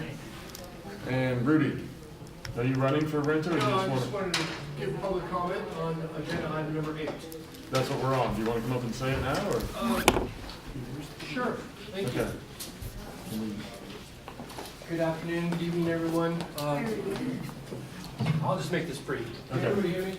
I just wanted clarification on what the current policy is to fill an open board seat on the Studio City Neighborhood Council. The reason why I ask is in 2015, I was appointed to this exact board, and the policy seems to be a little bit different now. So can you just provide clarification? Thank What you was very the much. policy then? At that time, it was submitting a resume, meeting with the president, Yeah. and then being invited to the board, and then there was a vote that took Yeah, place. and so that is technically still the policy, but I think it's kind of ridiculous for me to just appoint somebody, so instead, we're gonna have everybody come up and talk, and we'll take an informal vote, but technically, I'm supposed to appoint somebody, but I'll be appointing whoever the board would like to vote on. Right? As an advisory. Yes, as an advisory role. Okay, let's get it going. Mr. Sellers. Sir, should I speak to you guys or? To us, because we're gonna have to, yeah. My name is Chris Sellers. I've lived in Studio City for 14 years. 7-year-old who goes to Carpenter, and then a baby on the way. So, life, yeah, big change. I own and operate a staffing firm. It is 80-90% technical staffing, and then I would say the other percent is like executive search. Through that experience, I've talked to a lot of people, not only in Los Angeles, but in this community itself, about just various things that happen in employment. Also just develop really great relationships to employ people, and as well as find new opportunities through the various hiring people that I've met through here. And then just being a business owner here, I've also had a chance to meet other business owners and just kind of go through that experience of what it means to run, operate a business here, to understand both the local issues as well as kind of the more macro issues in Studio City. I heard about this, emailed Patrick right away, primarily just because it's something that's really interesting to me. I love Studio City. I've always wanted to participate in what's going on, just even hearing here what's going on and some of these bullet points today are really, really interesting to me. It gets me excited. I've been a part of volunteer organizations most of my life, so I also have a sense of what's involved in some of those dynamics. So that's the general overview for me, and everything I've heard so far keeps me very interested in what's possible here. Cool. Anyone have a question for Mr. Sellers? Just your name again, I'm sorry? Chris. Oh, Chris, Yeah. okay. And you're, what seat, what? This is the business Business representative. rep, okay. Where is your business? It operates just up on Sunshine Terrace. Oh, okay. Yeah. Home studio. Anybody else have a question for Chris? We appreciate you. All right, yeah. Thank you, Chris. Thank you. Janine.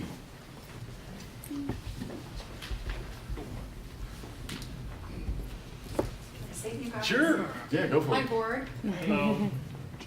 My name is Janine Milne. I've lived in Studio City for 25 years. I'm a women's clothing designer and representative, and my office is in my home. I also serve as a board member for Save Coldwater Canyon. Last year, our board's efforts culminated in halting the massive development in Coldwater Canyon. Currently, we are acting in an advisory position to support other resident organizations facing development, particularly in our precious canyons. Another passion of mine is animal advocacy. For many years, I have rescued dogs in the areas around my factory and been fortunate to find wonderful homes for them all. I also wholeheartedly participate in my community next door, a platform that has brought together a small but mighty group. We advocate for, raise money, and rescue dogs at high-kill shelters.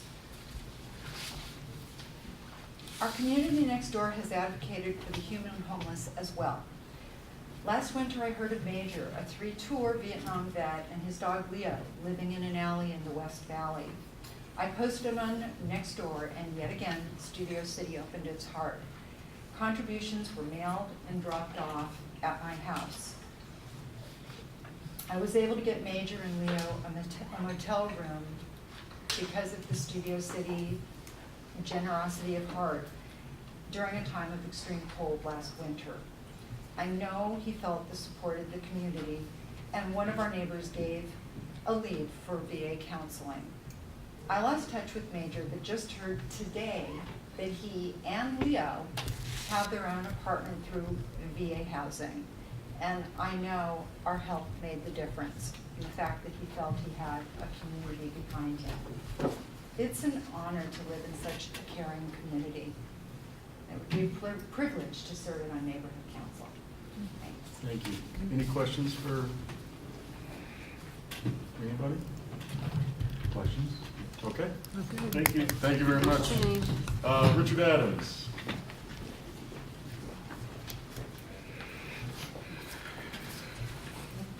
Well, since you all know me fairly well and know about my work ethic, and know that I have just about more experience in the neighborhood council than anybody here this evening except Mr. Niederberg, I'm fully aware of all the duties and requirements of being a board member and how much work it is above and beyond just coming to one meeting a month in a committee. I'm very well aware of what the workload is on the secretary and how important it is, as we've seen recently with the efficiency of not having one. And I come to request to offer my services in this position from a position of knowledge and experience that is actually vitally important. I'm sure all of you remember the serious learning curve you had right after you took office and suddenly were on the board and suddenly were faced with responsibilities of, oh my God, this is real, okay? My learning curve is flat. I've already been there and done that. And as for being involved in the neighborhood, I think me and Mr. Zbicki can speak to this. Everybody sits around saying, somebody should do something. I look in the mirror and I see somebody. We had a mess down the corner of Longridge and Ventura over the weekend. Long story, long sad story. Next door was enraged. Somebody needs to do something. I grabbed my tools, my work gloves, and I went down and somebody cleaned it up. Me. With a little help from one neighbor who came and got the last little bit because I had to go home. I go and I do. I see what needs to be done and I get it done. I work as a team. I expect people to follow the rules and do what's supposed to be done and act accordingly. That's the sort of thing, that's the sort of leadership Studio City needs. We certainly don't get it from downtown, but at least we can try to do something here to make things better from the ground up. Set an example for somebody. So you can seat me, you can seat one of these other fine folks. And it's all the better as whether or not experience is important to you folks. Thank you. Does anyone have any questions for, hold on, Richard? Yeah. Do you care to apologize to Patrice and Heidi for your despicable comments a few Which despicable meetings comments ago? was that, Mr. Ratto? Do you really want me to repeat it here? Oh, by all means. And show me that you actually believe I said that about them. Mm-hmm. Okay. Are you So certain? you're certain that you didn't say it about them? Yes, I am. Okay. And who Does said anyone it? else have a question for Richard? Because, I mean, if you want me to explain who was included, I don't think you're going to like the answer. Okay. Okay. Thank you, Richard. Matthew Spalding.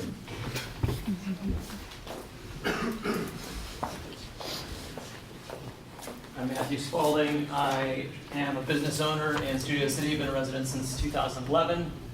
My wife and I moved here and bought a place, and My work takes me around the city doing business insurance and investment advising. And I was looking at the board and I was noticing that there's not as, for some reason, there's this feeling in me that more women need to be in politics. So when I heard the comments, and I did not remember her name, about the issue with homelessness and the vet that this fine woman addressed, I was moved, and I would rather throw my support behind her, just from the fact that that's why I'm here, because of the homeless issue. You know, I have been in recovery for 30 years and experienced it myself, so it's a huge issue for me. And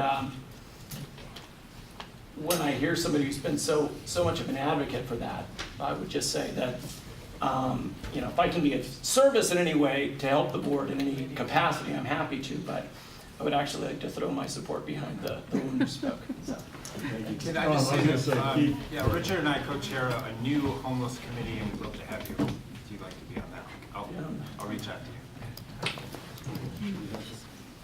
I'd like to just make a comment to all the fine candidates that if you are not selected to be on the board, there are lots of opportunities for all the people actually here today. There's lots of committees and lots of ways to be involved, and we really need you, whether you're on this side or that side, and just there's lots to do and lots of needs. So I hope you, whether you're selected or not, you stay involved, and it's a good segue for elections that are coming up in a year. Yeah, you won't have the chance. That's great. I think we should ask all candidates if they're interested in being a secretary. Yeah, we also have I already said I would. Did we finish? Richard, you're a yes? No, I said Did we finish? it was in my email to you guys. That's all there's no one else here running for the business seat, correct? Okay. 4. No. So, I mean, We need to do this privately. You can't do that. You can't do it privately. You can't? well, no, you can't, because it's not even a real vote. Actually, I think it is, though. I think the bylaws, I think it's the majority of the No, the bylaws majority. say that I'm just supposed to appoint someone. So why don't we just, Okay. if you were me, who would vote for Chris? Show of hands. Well, let's say you were me. Who would vote for? I'm gonna keep messing with her name. Janine. Well, I thought we voted confidence or no confidence in a person.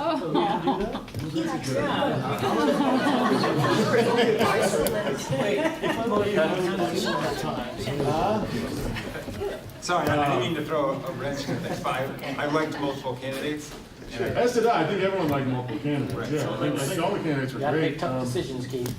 You gotta make tough decisions. Okay, so I'm picking one of all. Okay, so why don't we start again? Oh, it is one of all? I think it's one vote. Otherwise, Let's we're just do one vote. Let's say if you were me, who would vote for Chris? 1, 2, 3, 4. It's 4. Yeah, no, it's fine. It's fine. Yeah, it's fine. If you were me, who would vote for Janine? 2, 3, 4. Did you just vote again? And then if you were me, who would vote for Richard Adams? Niederberg, do you want to vote for anybody? No. I hear it. Oh, well.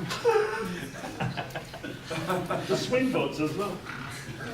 Sorry, you got 5, 5, and 1. Yeah. Gosh. We didn't help you very So much. voting. Come on, Aaron, you get it. Can I make one point? You can make one. I mean, I think everyone who's Wait, come you out have that one more wants to person. participate, Matthew again, I'm turned his echoing over. Oh, Mr. okay. Sussman. There is so much we can do on the committee level, which is really a culmination of what we do here, is that. We do nothing except deal with committees. So my point is that I would like to request that someone that has already experience working in the committee level be rewarded for that, having already participated. Excuse me, hey. You don't like it when people talk. You No. Are you kidding me? They're right. This guy just has a running monologue throughout This guy every talks meeting. all the time. Okay. I whisper. All right. Okay. My point is, I think that those that are qualified, All I think someone who's already paid some of their dues in the committee level should be looked at a little more. So what is that supposed to mean? Well, I mean, we've had, Janine's already participated, Mr. Adams has participated. Yeah. There's a less of a learning curve. Yeah. And already a, Mr. Sellers, this is, you seem like an outstanding candidate. I'd like to offer to Janine. Understood. I trust your infinite wisdom. I'm sure, yeah. But I really, you know, there's a lot of ways to get involved.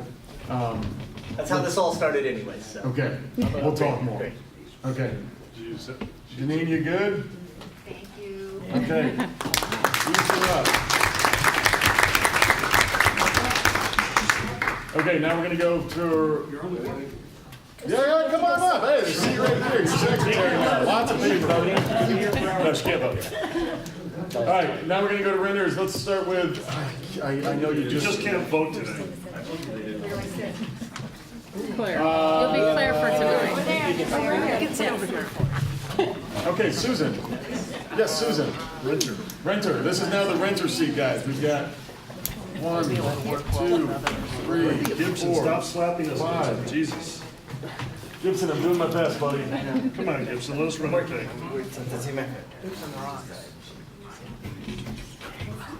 Oh, no. Does the majority of the board approve of our new board member? And can we get hands for everyone who approves? We approve the board member. We have a majority. We have a majority, great. Thank you, Okay. Gibson. Keys and rods. Do we need a VAC? I'll get one going. Susan, let's give our attention to Susan. All right, Susan, start the time. Okay, I was very encouraged when I read the post for the residential renter representative. As you know, I mentioned that I own property in Sherman Oaks and got wiped out in the earthquake, and I've been renting. And I've been in Studio City over 10 years, and I'm a mortgage loan officer, and I also am a real estate agent. So additionally, I served for 6 years on the Sherman Oaks Chamber of Commerce. I was vice president and programs chair. And I also participated in a fundraising group with the Grossman Burn Center. So I'm very familiar with how things work on the board, and I want to make a difference in the community again. I've waited for my spot. I've been saying, what do I need to do to get involved? There's a lot of things going on in the community besides the homelessness and what I brought up about the rents, which I'm really concerned about, because just as our assemblyman said, people are being outed because they cannot afford to rent here. And, it's a big problem. And I think that I would be a good advocate and I would be a good board member. Thank you very much. Thank you. Anyone have any questions for her? Anyone? Yeah, I have a question. How is your rent being raised twice a year? Every 6 months they raise me, I have no rent control. No, And I'm not at market rents. And just like he said, when somebody moves out, then they make it at market rents. Right, right. It's insane. So it could be. 7 years I was of my project. If you're still not at market rent, Pardon me? you're still not at No. market. But if I went out and looked at other apartments, and I did the math, it would take them 5 years to get me to where the rents are in other apartments. So I'm stuck between a rock and a hard place. So what committee do you envision? So we have to put in 10 hours, a week? 10 hours? Feels like 10. A year. Well, I'm What committee open, I interests can you? do more. Well, I don't know too much about your committees. I'm interested in government affairs Okay. and cultural outreach. Anywhere that, I'm a good writer and I get a lot of press for the chamber and a lot of other things. It's just, 2 minutes, I can't tell you my whole, We got nothing but time here. And, I know a lot of our representatives and people that work in our government. And, the saying, it's not what you know, it's who you know, right? Sure. I know Alex and his brother. Oh, I boy, used to that's just work with terrible. them. That was the mistake. All right, thank you very much. Anybody else have a question for Susan? No? Thank you, Susan. Thank you, Susan. Thank Let's you. move on to Mr. Brian Carroll. It's my wife. Hi everyone, I'm Brian Carroll. Of course, I'm a resident of Studio City. Moved here 2.5 years ago, but before that I have family in the area, so I've been coming here for a number of years. I've been in Studio City for when I wasn't well off or not comfortable. I've been here when I was down to my bottom dollar and had to find entertainment and food and really find the lay of the town. So I've done both, and it goes in between Luminaria, which was fantastic last year, yeah, as well as our local 4th of July parade, where we just kind of walk around the neighborhood and wave flags with a boombox on a wagon. But I've seen Studio City from up and down. I work very close, unfortunately just outside the limits on Lancashire. But I work in design and marketing, and so with that kind of experience, you're always trying to find creative ways to tell a message, to get people to pay attention to something. And so I've been doing it for a number of years. So yeah, I think I would be an excellent board member here. I follow Eric Previn's work, which I respect a great deal, even though I don't agree with everything. It might be controversial. Hopefully most. But no, I'm also a political cartoonist. I understand that most governing happens local. I want to get involved. And of course, even without the seats, I would of course love to be more involved here. And there's a number of different committees that I'd love to be a part of. But for now, if I can get on the board, I'll take that first. So thank you very much. Thank you, Mr. Bryan. Any questions for Brian? Are there committees specifically that you're interested in? Yeah, well, I had sat in on the Cultural Affairs chair right before Luminaria, which was fantastic. It's, of course, crafty, which I've always been involved in. I mentioned it before, but with Eric Previn's work in government accountability, I have actually a great deal of interest in that kind of work. Anything to do with arts and culture, anything to bring in people, anything to realize just how great Studio City is and how much it means to me personally, I think that's very good. I think there's a number of different committees that represent. Thank you. Thank you very much. Thank you, Mr. Carroll. Brigady. Am I saying that right? You are Brigady, like the song No Diggity. But Brigady. Okay. I'm not gonna say it. Brigady, no doubt. So my name's Brigady. I've lived in Studio City for about 2.5 years. I moved here with my 2 little girls. I owned a cafe in Hollywood called Farmer's Belly. It was adorable. We're all organic and delicious.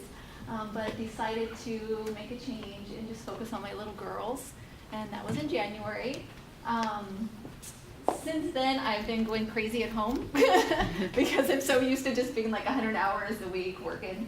So we went to an event that was over at the park not long ago, a little summer event, and it was just kind of like the thing that I wanted to do. Once I saw that, I was like, oh my God, my party planning experience would totally fit in here. I worked for Film Independent for quite a while, and I did special events there, know how to put together a nice party, know how to bring in people. Also, let's see, my little girls are about to start Rio Vista School, so that's another reason I really want to get involved, because not only am I a great chef, but I would really love to see great food coming to kids and to really like sponsor and bring the outreach program and my food together and just help through that way. I know there's a little bit of a homeless issue. I won't get into it because I know there's a lot going on with that. I don't know a lot of it except for the fact that I look out my window and out of my little girl's window, and I see people doing some very questionable acts. Don't want them seeing that. So that's something I'd love to get on board and help out with. But other than that, I just bring everything I have to you guys, and I may not know a lot about it, but I am a fresh mind and I can learn a lot, and I will bring everything I have to it. Thank you. Anyone got a question for Brigady? No? Yeah, so do you cater our dinners? I can tell you, I saw the little budget in there, and I was like, man, I could do this. You said you lived here how long in Studio City? 2.5 years. 2.5 years. Where did you come from before that? I was in Hollywood for a little while, but I was doing that travel, that 2.5-hour travel from Hesperia all the way down here, coming down to the cafe. So I know what that's like. It took me about a year to find housing so that I can come down here. So I know, what that struggle is as well. We were super excited to find our little place. And there's a one bedroom, not too expensive in our building that's available. Does anybody have a question? Thank you very much. Thank you. All right, thank you. Chap. Chapin. Why can't I say? I'm sorry, were you It's like Harry saying? Chapin. Joe Chapin. Chapin. Come on, Harry Chapin. Hi guys, I'm Chapin. My husband and I moved to Studio City in 2011. We had our daughter in 2013. Started taking her to Woodbridge Park. That's our neighborhood park. Our son was born in 2016, so now he goes to the park. We've loved living in Studio City. We live, near Tahonga Village, is really, which I see a lot of these faces in Tahonga Village all the time.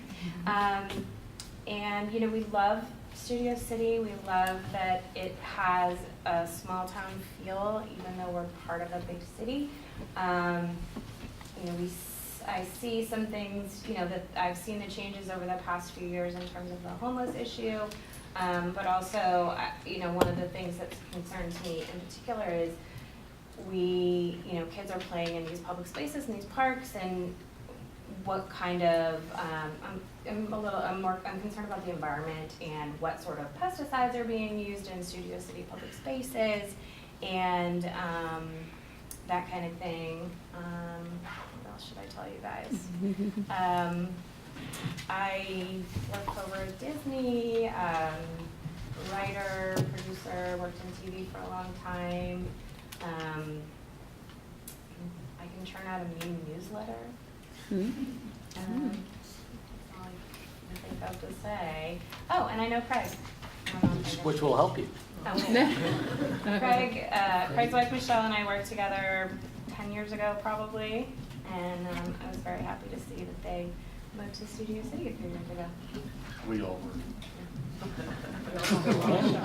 So what interests you about serving on the board in particular?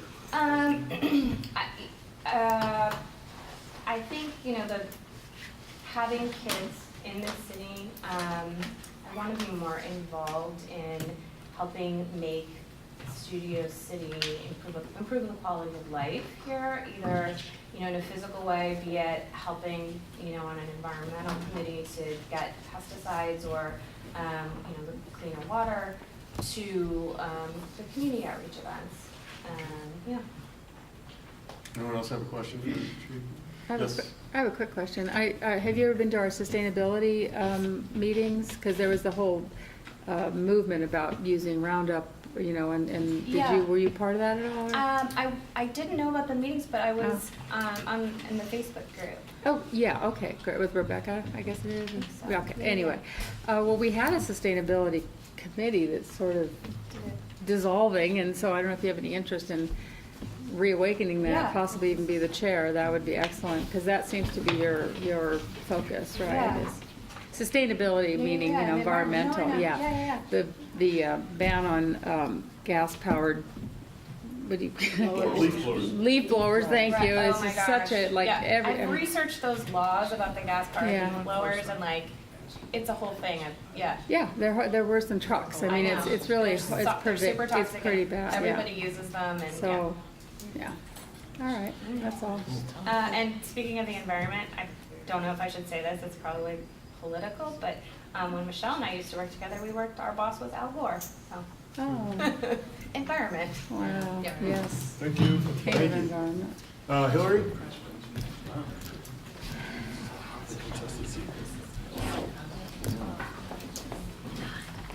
Hello. I know that guy. Hey, I'm Hillary Smotherman, the person with the long, weird last name. And I'm really excited to be here, which I know might seem kind of strange to you. And it's just been really cool to be a fly on the wall tonight and kind of hear what you guys are saying and see what you do. And I can kind of echo what I said in the email that I sent to Patrick last month when I heard that there was going to be a vacancy for the residential renter seat, which was basically that I'm a lifelong LA resident, for better or worse. Born and raised in Valley Village, and or my mom has had the same house for 68 years this year. I'm sure if we did some market research, we would be like, we'd win that one. And went to grade school and high school in Sherman Oaks, and then I went to USC for college. So I've literally been here. I've been here my whole life. And because my mom and I have had that house for so long, I've spent a lot of time at the South Valley Department of City Planning meetings and hearings, making sure that I'm, participating and helping represent the residents of Valley Village and making sure that their voices are heard and that sort of thing. And I love that. That's my jam. So I'm kind of hoping that I might be able to do something similar for Studio City if I'm given the opportunity. No. And for work, I work with Mike a lot. Mike and I have been working together on and off for 10 years, but I'm basically in casting and development for unscripted television, which means that I'm on the phone all day long, I'm talking to people, I'm interviewing people, and I'm also kind of juggling the high expectations of production company owners and network executives, which has given me a lot of exercise and patience, which may or may not be useful on a board. So, Yes, it would. but that's it for me. I'm just confused. You don't live in Valley Village. You live in Studio City, but I you do. were advocating. And that just confused. Right, I've lived on Valley Hard in Studio City in my rent-controlled apartment for 6 years now. But yeah, the house she lives in. She's lived in her house In on Valley. Gentry Avenue in Valley Village forever. And I grew up there, but I'm still super involved with everything that's going on in the neighborhood. And I'm a little slow. That's why I'm only the vice president. says treasurer. And We haven't gotten our things updated. Says When did that get updated? Any other questions? Perfect. Any other questions for Larry? Anyone? Anyone? Okay. Thank you. Thank you. Wow, what a bunch of qualified people. No, this is tough. This is great. Okay. Andrew, maybe you should step aside. We got some good candidates. I'll step aside. I'm out. What, is any of them interested in being secretary, maybe? Just a question. Just theoretically. What are the Let's say duties? someone was appointed to the board, would anyone be interested in being secretary? You get to sit right here. Can you explain Next to what this they do? handsome guy. What do they do? Can you explain what they do? Yeah, they take minutes, and they do a lot of posting of agendas, a lot of just like through the week, not a lot, I don't wanna say a lot, because that'll scare people off. Just a very little bit of, A half dozen, you have to produce approximately a half dozen agendas a month. And they're usually a couple pages, and yeah, they're and we're generated by actually the trying chairs, to right? educate everybody now how to post their own agenda. But the chairs make their own agendas, so they would funnel them to the secretary, and then the secretary would just route them out and do some, it's clerical, but it's not, is that Does a fair anyone love to description? do that? Well, an email. And then do the chairs post motions? Well, let's not talk about that right now, let's get, yeah. I have the, Would you like the what? operating procedures if you want. Oh. We're not, I don't think it's gonna be. We also are in desperate need of a corresponding secretary. That's gonna be in the budget in a little bit, we're just gonna hire somebody because no one will do it. Cool, well, let's say theoretically you guys are me. Well, did anyone raise their hand? No, not, see, Richard Adams keeps raising his hand. He's not, are you renting now, Richard? No, but you had your shot when I was the business representative. You decided you didn't want the skill. Yeah, right. Okay, well, let's talk about, honestly, this is a really tough one because that's It's 5 people. If there's any candidate Go twice. in the renter who would want to consider being that, it would help us choose as well. No, we don't want to nominate We have people here that are. Hold on. What's that? Order. No, we're not. we're talking about appointing a residential renter seat right now. We're not talking about whether or not Richard Adams is gonna be a secretary. No. All right, so it can't be. Let's vote. Okay. So, Should we vote twice since there's 5 people? yeah, we're Yeah. probably gonna have to vote a couple times. Well, I think 2 votes per candidate is fair with 5 candidates. Okay, Thanks. Do you, So- Lisa Rajiv? guys? Okay, Susan? I'm sorry, I don't know, what do we We're do? voting, We're we're just gonna have voting 2 for votes two. per board member. But for your the top- two for 5 favorites. candidates. Your two favorites. Okay, so we're gonna There's cast a meeting 2, going on. Susan, Brian, Brittany, Chapin, Yeah. and Hillary. Hillary? Yeah, who was last one? Hillary's last. Okay. Brian? Okay. 6, 7, 8, 9, 10. Briggity? She went to my picnic. Chapin? I mean, I vote for everyone. No, you two. 1, 2, 3. Okay, and What's Hillary? my second one?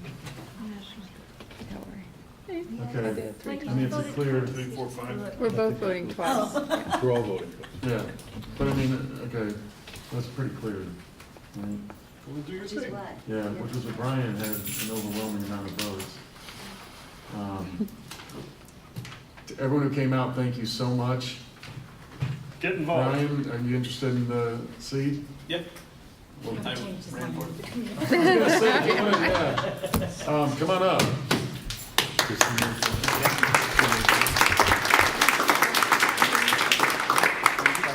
By the way, elections are this year. Yeah, elections are in April. So if you're really interested in running for the board, there will be some vacancies next year. You can run this year. Yes, including this seat right This here. one. Wide open. Vote of confidence. Oh yeah, does everyone have a vote? Does everyone approve of Brian being a new board member? Show of hands, you approve the new board member chosen. Where's, how does, Okay, Majority. all right, cool. Now we're gonna move right into public safety because Craig has a thing. Craig, why don't you just, Great, thank you, Patrick.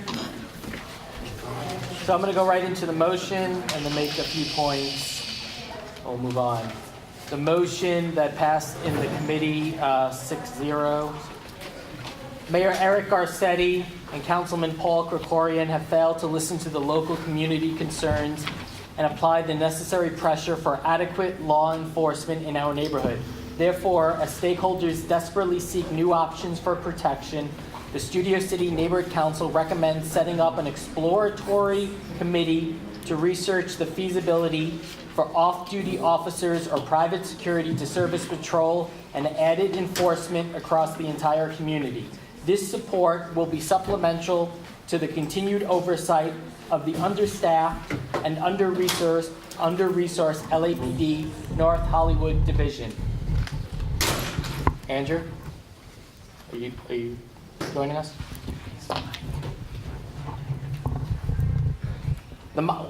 I can't concentrate. Give it a shot.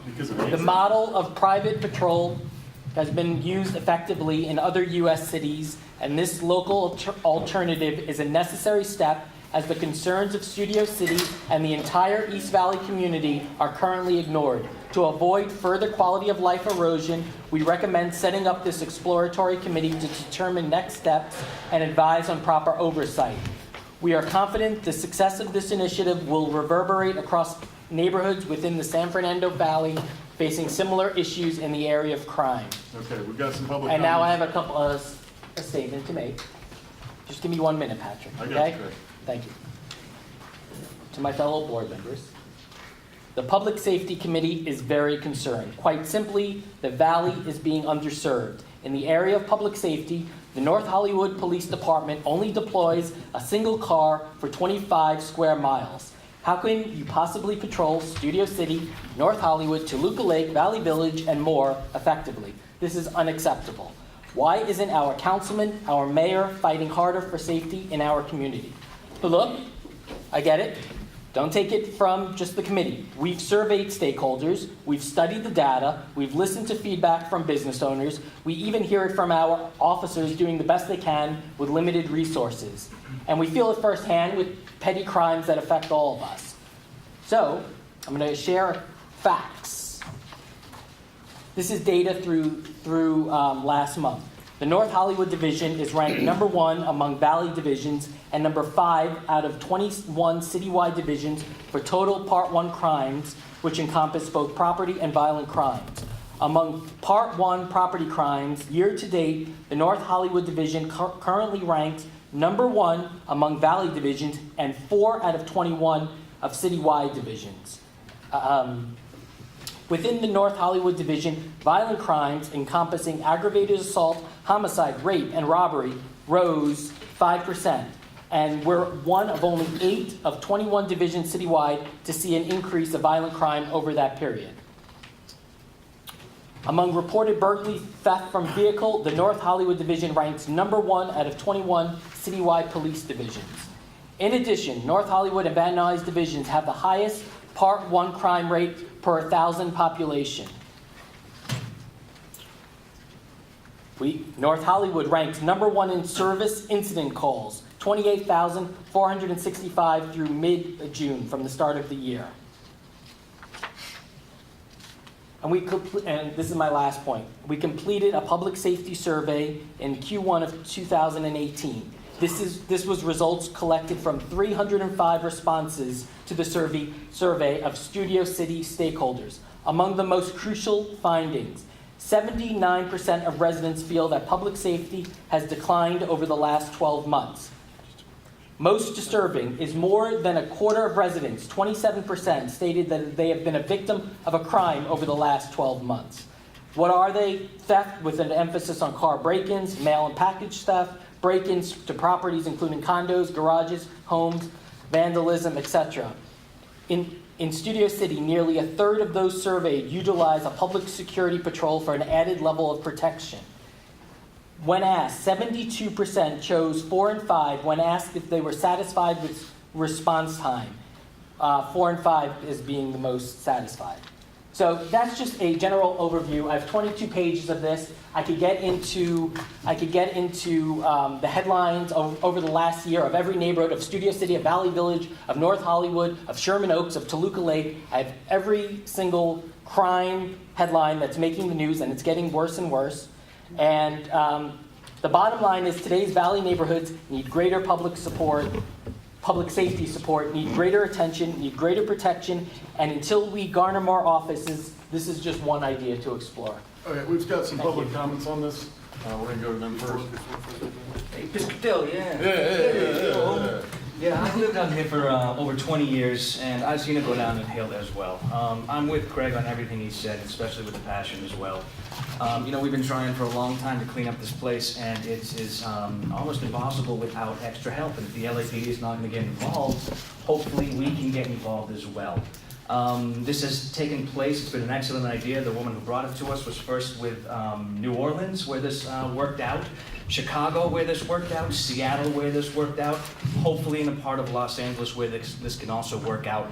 Most importantly, it's shameful, no offense to the LAPD, but to the LA City Council for not backing us up and putting this thing in motion for at least an exploratory committee and get these social media places to look at what the hell is going on, what Studio City is doing to make something better for the citizens, safer. People are getting stabbed in the neck. I don't care if you're, no offense, somebody up here stabbed and killed at the NoHo Park. I walked through feces. Somebody just robbed the Ralphs the other day. I'm sorry, this morning. So we need that extra help that something like an extra few bucks pitched in from everybody in Studio City could help out. Let's put the onus on the LA Council to do more for us as well. Let's get social media involved. Let's get news involved as well, because we have to do this to make this place safer for stakeholders, constituents. You guys live here as well. So that's it. Thank you. Richard Adams? In keeping with long-time board policy, I'm all in favor of doing a study and collecting information. I just wish these this motion was not written anywhere near so antagonistically with people we have to work with. It's an article of faith among my longtime friends, which I actually have a few of. that if I tell you there's a more diplomatic way to do what it is you're going to do, you should probably stop and immediately recheck all your ways of doing things because you're wrong, okay? The language itself is borderline coherent. It'd be nice if somebody rewrote it in plain, concise, clear English. And frankly, I can already predict what's going to happen with the result of this study. We're going to be in favor of getting additional patrols. Just like my neighbors in Long Ridge, which is an upscale neighborhood, even for Studio City, we're all in favor of private patrols. Then they were told how much it was going to cost. So what did they do? They wound up expanding the area for ACS, so it's almost as large as the basic car that covers the same area for Van Nuys 9 Adam 89. And you never see the ACS guy anymore, and you see the PD. LAPD assigns their staff according to crime stats, minus people getting hurt, being on sick leave, everything else. North Hollywood, if they only had one patrol car, that must have been a one-time weird incident, because I know it's got more basic cars assigned than that, as Van Nuys does.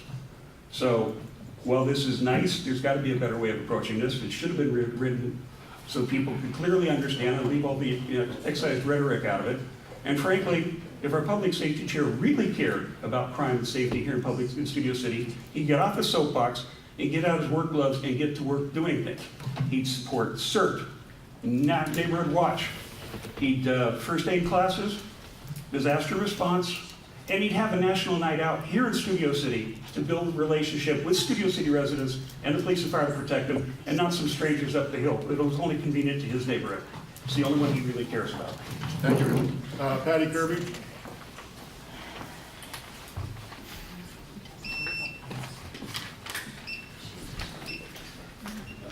Hi, Patty Kirby. I've lived here for 32 years. In defense of our public safety chair, I think he's done a fabulous job as far as rallying the troops, bringing us together to get solutions. Separate from a measure to have the valley succeed from the city of LA, we need to do something that will give us our services that we deserve.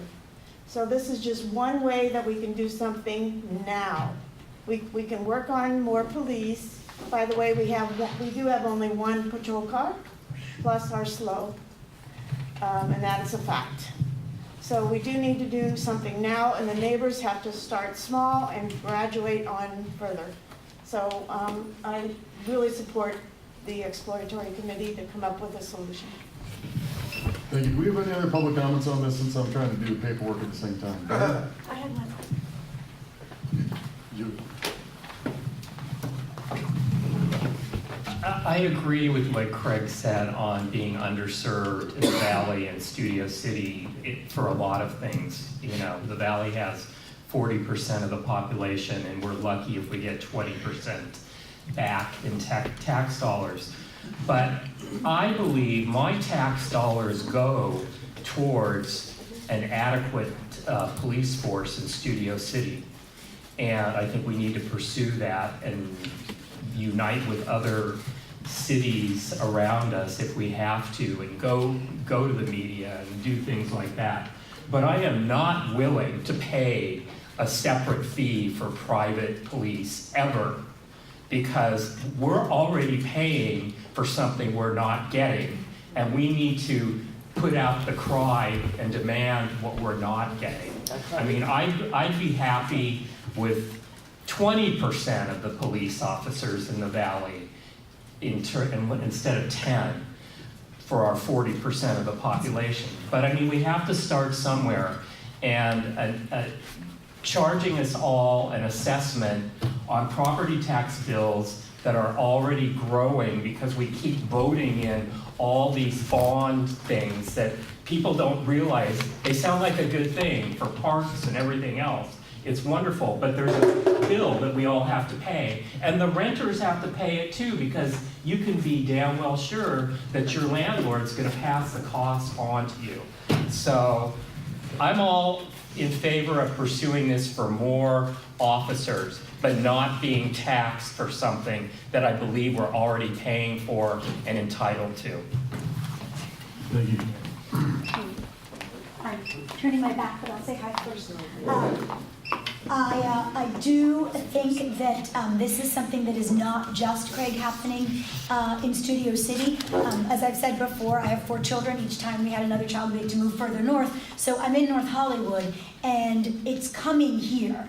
And the increase in crime and lack of public safety for everyone is an abomination. And while it's a great idea to have an exploratory committee, the areas where it's worst, we're in north of Oxnard, there already is private patrol. If you go on next door, you can see various groups have banded together to already do that. And my main comment was to say, well, maybe for the better part of discretion is the better part of valor, to not name Garcetti and Krikorian, but not because they don't deserve to be called out, but because it's part of a much bigger issue.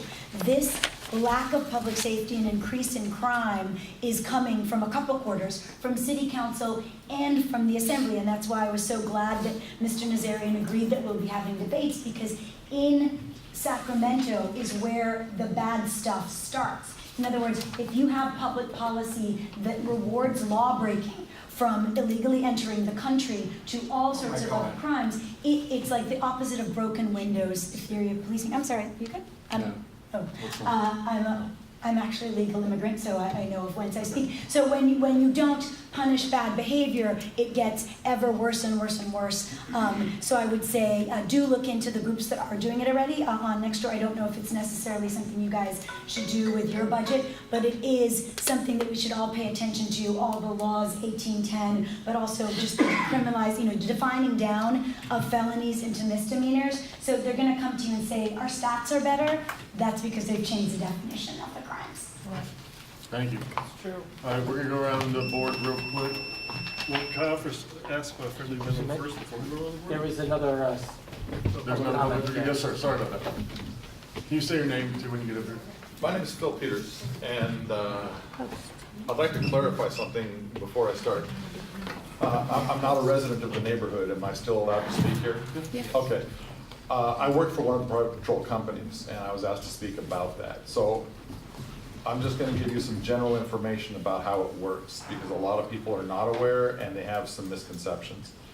First of all, one person did refer to the operation as private police. We're not police officers, we're security. What we are is we augment the police. We provide eyes and ears to let them know, we inform them, we bring them into situations, and we provide a visible deterrent in areas where policing may not have been as effective as people would like it to be. This is what private patrol does. We're not about replacing the police. We're actually about communicating with them and helping them to do their job better. And when I say helping them, lots of times we'll see things that other people don't see. In some areas we run into people who are on parole. We're able to give information to police about incidents that occur, and then the police can then take that and use that to violate that person's parole if they violated their terms. So we assist the police in doing their job, not by doing it for them, but by providing them with information and eyewitness observation that allows them to then have what they need to make their job work better. We're not a replacement for the police department. We do not stand in for them in any way. Different companies have different policies. I'll tell you, my company, our standard is that we are very non-physical and non-confrontational. It's very much about being eyes and ears for the police. And we're very effective. To give you one example, we do patrol a neighborhood in Studio City. 6 months after we started patrol, their car burglary and theft rate had dropped by 50%. And that was with a very minimal level of patrol. I just wanted to provide you guys with some general information. And if I could say one more thing, a little. Real quick, yeah. Congratulations. As a vet, I've been thanked many times for my service. For all vets, I'd like to thank you for taking care of one of ours. Thank you. Mr. President, I'd like to raise a point of order. I checked with Gibson here. And since the gentleman is speaking about his employer and he's wearing a company shirt, he needs to fill out a comment card and fill out the portion at the bottom about paid speakers. Just formality, protect the board. Okay, do you mind doing that? No. Sorry.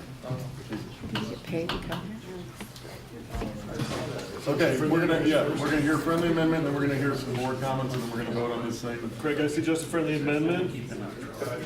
I would strike the first sentence that calls out Garcetti, that has the opinion of Garcetti and Corian, so it becomes more, fact-based, less politicized motion.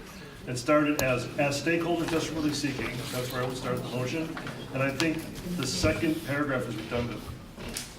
So I think keep it crisp to the point. Maybe just add, the model of private patrol has been used effectively in other U.S. cities, and this local alternative is a necessary step, period. We need a motion. Well, I'm just saying that is what I would, that's. I would go move. You'd accept that friendly I would amendment? accept that friendly amendment. Okay, so then the new motion is going to read, As stakeholders. yes, as stakeholders desperately seek new options for protection, the Studio City Neighborhood Council recommends setting up an exploratory committee to research the feasibility for off-duty officers or private security to serve as patrol and added enforcements across the entire community. This support will be supplemental to the continued oversight of the understaffed and under-resourced LAPD North Hollywood Division. The model of private patrol has been used effectively in other U.S. cities. We're gonna strike that. So we'll take that. We'll take that out. We should take that one, gets taken out. Take out desperately.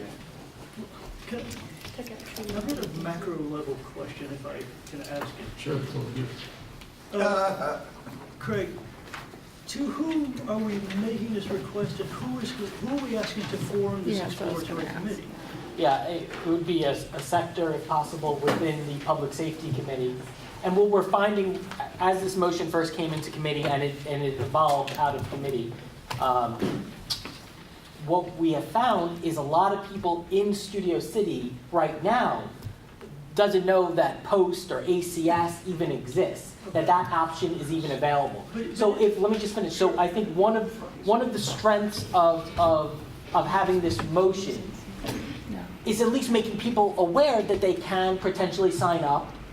And I think by having a committee, we could further educate, thank you, further educate and let the community know about this option or discuss ways of really getting it out there, because it is effective. But it's something that the Public Safety Committee would engage in. I mean, I would say just do it, right? I mean, I don't understand, make a motion. You want a kind of a sanction from the board to?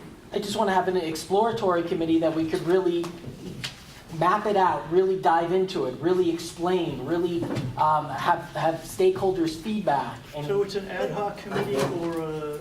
I don't know the exact, would it be? Well, isn't it the public safety committee's?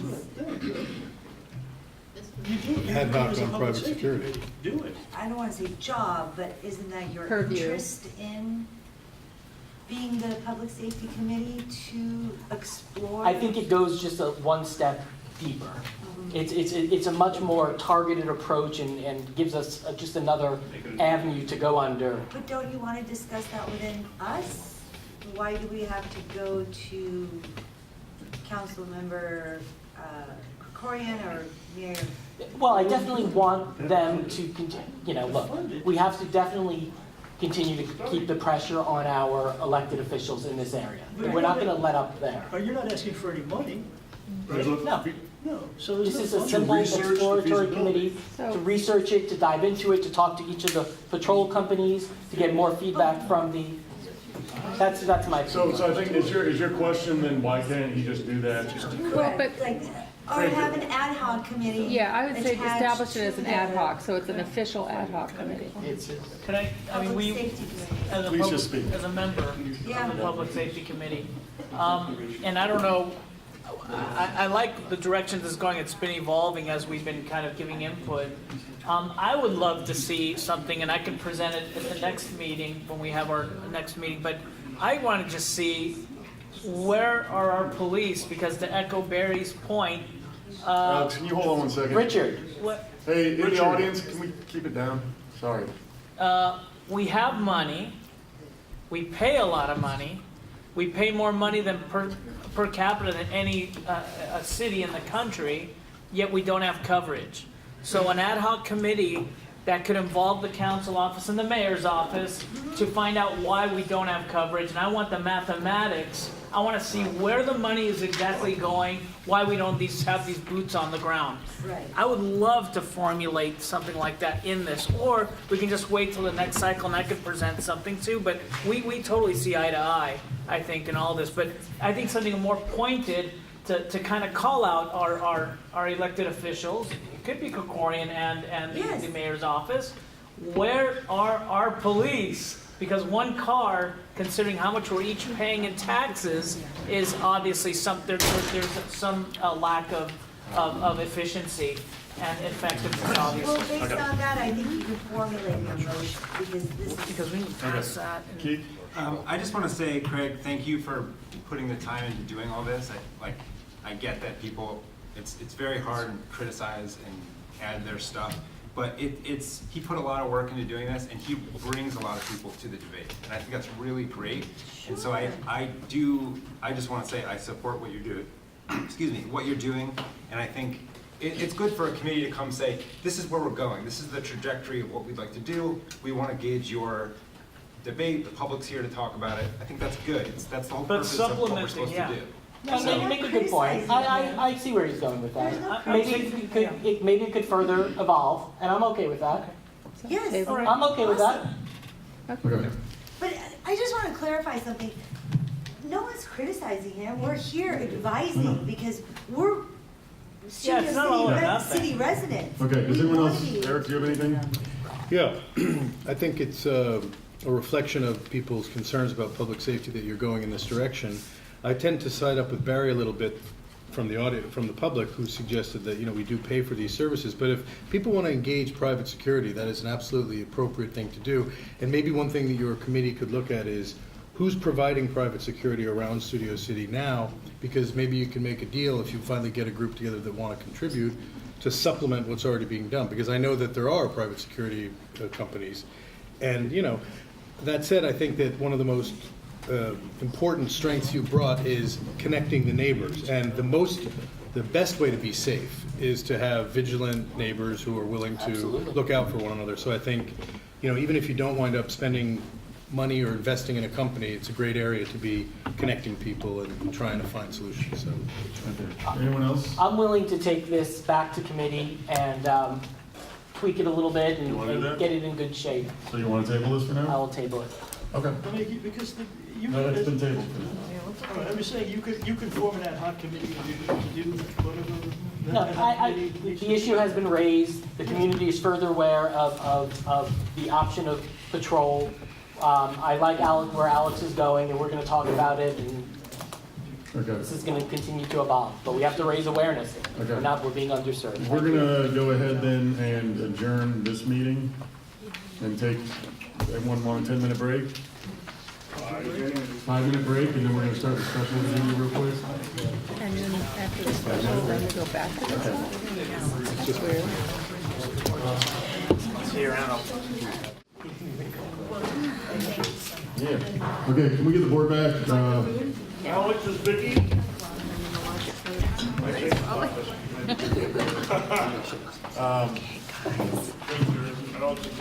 Okay, so this is the special. Richard Dieterberg.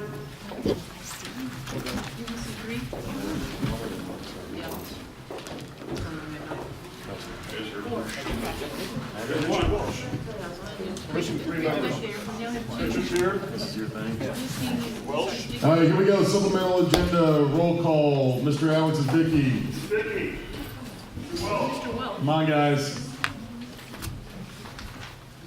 Okay, Andrew Sussman is Craig Ratto. Yeah. Eric Previn. Present. Item K. Yeah, here. Keith Swollenberg. Lisa Krajian. Patrice Berlin. Thank you. Patrick. Richard Welsh. Yes, sir. There you go, buddy. Niederberg. Yeah. Yep, I see you. Schiller. Here. Denise. Yes. Is Vicky. No, it's Vicky. Alex is Vicky. Not here for the special. Okay, he's not here for the special. Okay, so yeah. All right, Mr. Eric Previn, take it away. Thank you. Eric Previn, the new chair of the Government Affairs Committee. I'm happy to report we had a meeting with the members, who many of whom are the same. Lisa Krajian was there. Marcia Newman, who's not here. Barry Johnson remains the vice chair. In addition, we had some attendance from, who else is on the committee? Victoria Shulam, of course. And did I get everybody? Richard Dieterberg. And Richard Dieterberg, who is, I don't think, on the committee, but he's welcome to join if he wants to. And Craig, we had a little group and several members of the public to discuss two items that are timely. And that's why they're on a special agenda. We tried to give 24-hour notice, which we did. Quiet, please. Sorry. That's okay, yeah.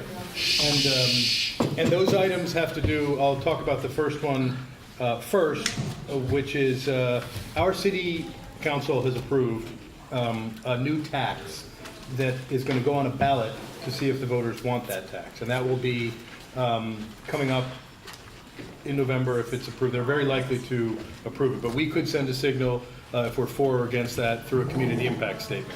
Now, the tax is intended to address, it's a little bit, you can get into the weeds, but essentially it's a 1% gross receipts tax, and they're adding some categories like to management companies that handle cannabis-related activities, and also they want to charge a particular fee per attendance to certain kinds of events, marijuana or cannabis-related events. Are you suggesting that I speak into a microphone? Yeah. Okay. Please, thank you. In order to choke this down, the community is already being regulated. I think you've read that there's something like 34% attached to the cost of marijuana now, given that we're regulating it here in California and in the city of Los Angeles. They want to roll back certain existing rates for a temporary period in order to accommodate this new 1% going forward. And I think that the purpose of the 1% going forward is to address some of the unmet needs, including the social equity piece, which is to provide some resources for communities that were disproportionately impacted by the war on drugs and by the way we used to deal with cannabis.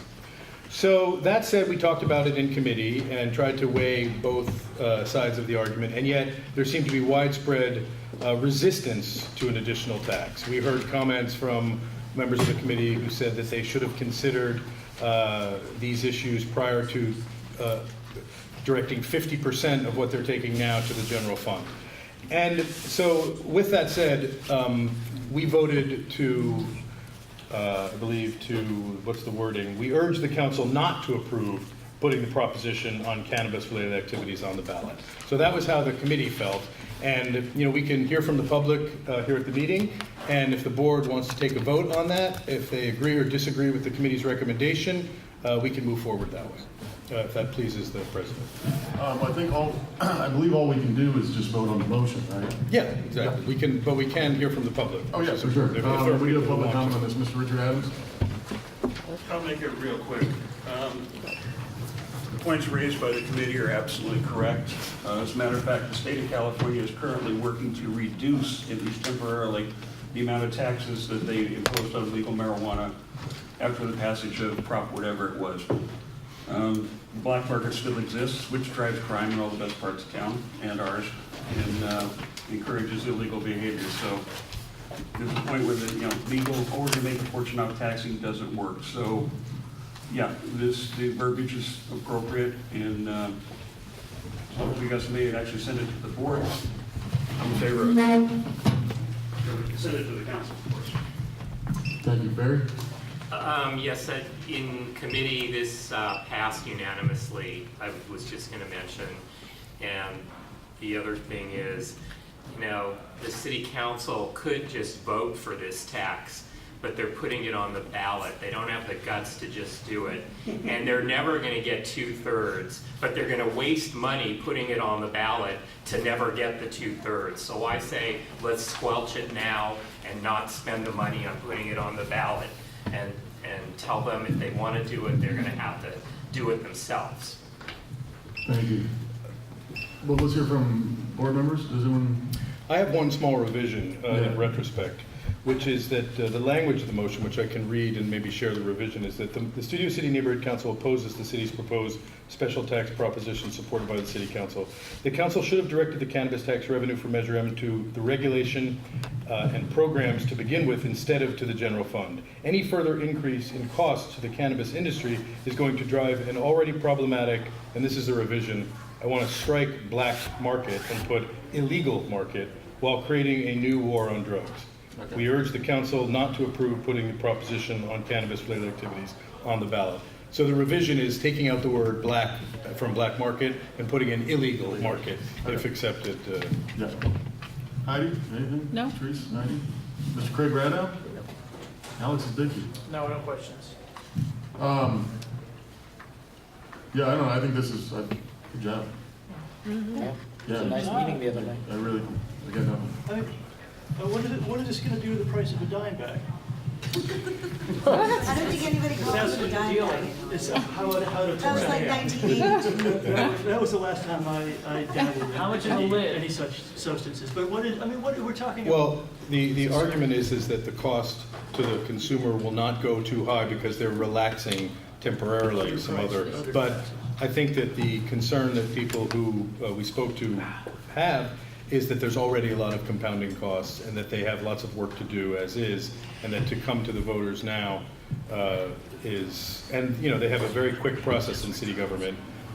You know, they can basically vote to put it on the ballot, and then it costs additional money for the ballot. So the answer to your question is, I don't know exactly the additional cost, but you know, the packaging for cannabis, there's a long list of grievances that we hear about at City Hall all the time as they're struggling to make sense of the regulation. Thank you. I will just use my soapbox here to say that when you tax different vices and get your taxes from small minority groups all over the place, you erode the public's understanding of how much they give and what they get. And I think that's why I would be against doing a tax like this on a small group of people. I think they just get greedy. Why did all the money go to the general fund? 50%, all the money going to the general fund, it's just more slush fund for the waste. I'm for the motion. Mr. Niederberg? I'd like to reiterate. What? I'm sorry. I didn't expect you to call out so soon. Be careful. Yes, be careful. you can also just pass. I just want to reiterate the importance of not making the legal things too non-competitive. Okay. Okay. You've been worried about Sir, hey, sir. Point of order. It's a I reasonable want vote. to make There's a sure choking concern. that the legal ones do not become non-competitive. If all of a sudden, the illegal ones have lower price, they're gonna get the business, and that funds the activities of the illegal ones. Okay, yes. Good point. Thank you. So we're gonna vote on this, we can just do a show of hands, Yep. because it's not. So I'll make a motion, do I have to make a motion? You did. That I read You already? I think you Okay, did it fine. already. Sure. They were checking out black and putting it legal. Yeah. Yeah, okay, so all in favor of the motion? Yeah. Okay, that's, And just to be clear, we will send a community impact statement to the case file on this, well, stating. let's see how the budget committee report goes. Let's see if we approve of hiring a secretary. I mean, if you want to send your own CISs. Well, Yeah, no, I'm happy to send this. yeah, we have no Okay. problem with it. Okay. Oh, no, I wasn't trying to put it on your plate, Mr. President. I was just articulating that that's part of the plan. Yes. Thank you. This plate's pretty full right here. Yeah, that is. Let's move forward. The next item is an item that came to us from a constituent and the former GAC chair, which was a request to look into an amendment to the AB 3168, which is a amendment to the Outdoor Advertising Act by Assemblymember Rubio, who's from, I believe, near Artesia. And the idea, without going deep into the weeds, the Outdoor Advertising Act a few years ago was made it so that along the highways in California, especially on Caltrans property, there was regulation as to where you could put billboards and where you couldn't. Now they want to make some adjustments, and the hackles have gone up. We got a letter from Billboard Blight, Ban Billboard Blight, that we should be vigilant, that there's the electronic. So we looked at it, and I interviewed both the quasi lobbyists who very much support this revision, which for the record is a revision to the definition of what landscaping, a landscaped area is. And the people from Ban Billboard Blight were savvy enough to point out that it can be a little taller and that they can migrate some to become electronic. So it's a complicated area, but the committee discussed it. We tried to give it a fair shake, and once again, unanimous resistance to supporting any kind of amendment as is.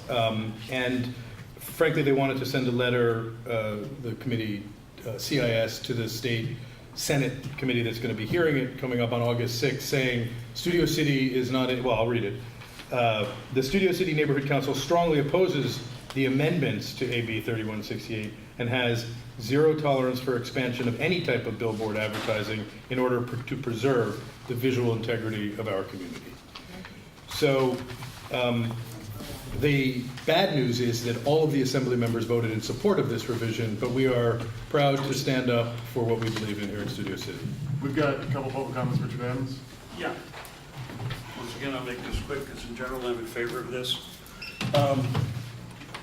You may want to check and see if, once it's amended to the Senate, whether or not it has to go back to the Assembly again. They usually do. You might want to make sure this, I would offer a suggestion that this go to both the Assemblyman and Senator Bob, if he ever comes back. I also have a couple edits. I'd politely suggest we put in a comma after the word advertising, as zero tolerance for expansion of any type of billboard advertising, comma, in order to preserve the visual integrity of our community and our state. That makes it clear what we're talking about, and also by putting in "and our state," it takes away anybody claiming, oh, it's just Studio City being NIMBY. So, they're free to suggestions, you're welcome to take what you wish.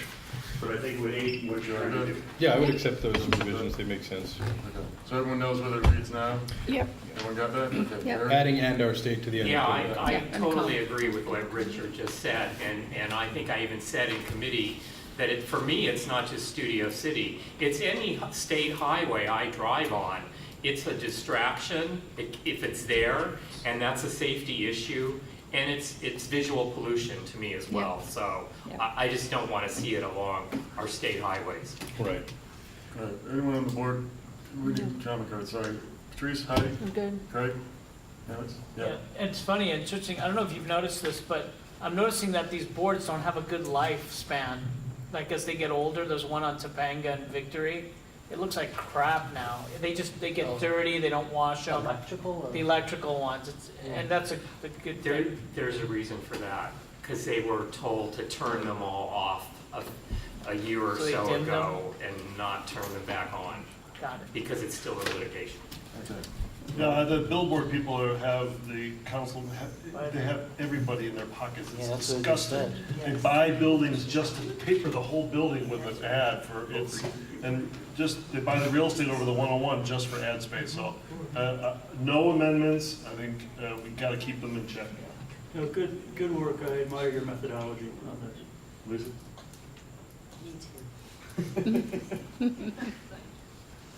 Richard? Yeah, I was going to add one thing I told before, and that is that it doesn't just affect people on the freeway.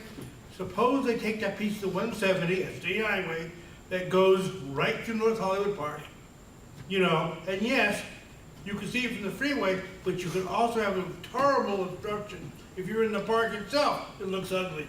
So it's not just hurting the freeway, it's hurting everything around it. All right, so we're just going to do a show of hands vote on this. All in favor? We were just joking, our village. You're out of order, sir. You're out of order, sir. Sir, you're out of order. Thank you. Out of order. Okay, so that's unanimous? Out of order, sir. All right, so that is the end of our special meeting. So we're going to adjourn that. Where's the casino Wayne? Good job, Eric. Good job, Eric. Yeah, good job, Eric. There you go. So that's the end of the special meeting. All right, so now we're adjourned. I second that. So we're adjourned, and now let's re-adjourn our regularly scheduled programming. We're minus Andrew Sussman, and we're gonna go on to number 11, the Budget Committee report by Denise Weldon. Okay. We have a few items on our list here. Yeah, we need a mic. Yes, including a typo. I don't think I'm on. Jesus. Here, just remember, I don't use mine. Can everyone hear me? Hello. Ah, made a difference. It's me. Yeah. First motion has to do with the neighborhood night out for Craig. The Board of the Studio City Neighborhood Council approves the expenditure of $500 towards Freddie Shiftron, who will serve as the musical entertainment at the Queen of Past National Night Out event. The SCNC will be participating for the first time at this National Night Out event. We will been at other events, we've had our own events. We will have a table for community outreach and a logo on event outreach material. The Queen of Pass Neighborhood Night Out event is held in conjunction with the North Hollywood Community Police Station and LAFD. The event takes place on the evening of August 7th, 2018.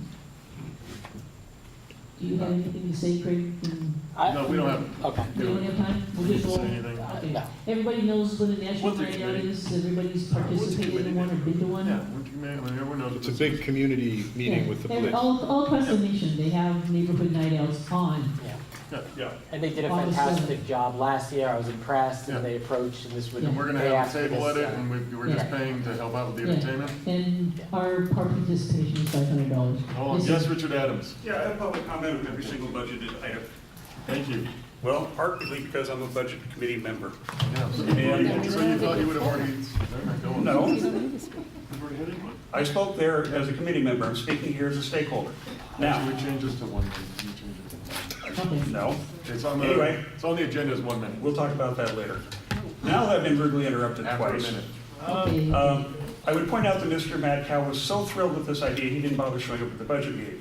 I'd also protest the fact that you guys are spending Studio City money to support somebody else's neighborhood council national night out when it's supposed to be developed national night out relationships in Studio City. That's what a neighborhood night out is for, is to develop local relationships. Now, granted, like most of the other events he's thrown recently, it's convenient for his neighborhood, which apparently is the only one he really cares about. And I voted for this in the budget committee because I think it's up to the council board to decide where the money's spent.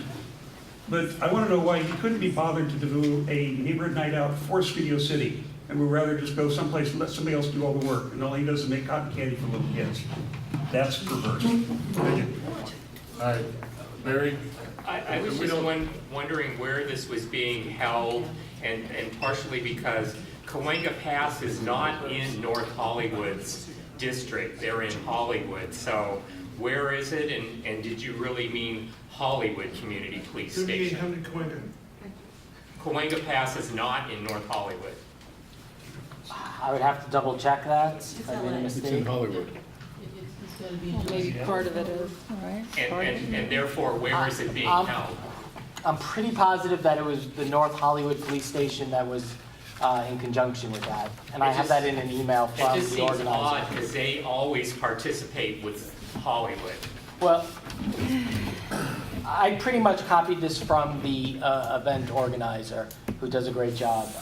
So if I don't believe I got it wrong, but. So we are going to advertise where it is, so if any of our stakeholders want to go. It's adjacent, right? No, I know, but you need to know where it's being held. We do have to do So an it's coming up in Studio City. I know, because if we're gonna give them $500 and we're gonna participate, we wanna let our stakeholders know, right? Yeah, so it is coming up in Studio How'd you get City. the address? Okay, I think it Did is. he give it? so we have to do a roll call vote. No, wait. I have to suggest a technical amendment. We had, Gibson had a concern that it was unclear that this money was going potentially towards an individual, Freddie Shifton. I think if we strike, he just wanted he encouraged some clarity in the motion. If we strike expenditure of $500 towards musical entertainment, I think that will clarify, and it doesn't seem like it's going to Freddie Schifrin, it's in support of this event, right? We're not suggesting to pay Schifrin directly with this. That was the ask of. We need an invoice. But we can just give it to the organization, and No. they can pay. No, can I clarify a point of order on that? Just have, we need to have an invoice to be a partner. Right. Since we're not co-sponsoring, they need to send us an invoice. So what he's saying is, we cannot get an invoice for Freddie Shifton. We can invoice for paper cups and paper plates, $500. Like, it just has to be. Musical So entertainment. just musical guests. So You who just would say then invoice music. us? If there's a sponsoring at 501, typically there's someone who's running it, they could invoice and then pay him directly. That would be the way to do it. We just can't pay an individual. No, I understand, at 501 So the could board of the invoice Studio it. City Neighborhood Council approves the expenditure of $500 towards musical Entertainment. Just say entertainment. towards entertainment. yeah. Towards, Right. And then he can send the invoice. so we're just gonna cross out Freddie Shifton, who will serve By as. the way, It just comes invoice. up as LA. Yes. Someone said it was I think that's 38. the way it is. 33 comes up as LA. And there is no neighborhood council called Cahuenga Pass, but there is a Cahuenga Pass homeowners association, which I'm guessing this is. So did he come and, this Mr. Freddie, and, So will Freddie not get paid from, so he did not. this is in come lieu to of? the meeting Nice. Hey. asking for money. Richard is referring that I was unable to make it that night due to work commitment. So I texted Patrick that I was sorry I was unable to make it.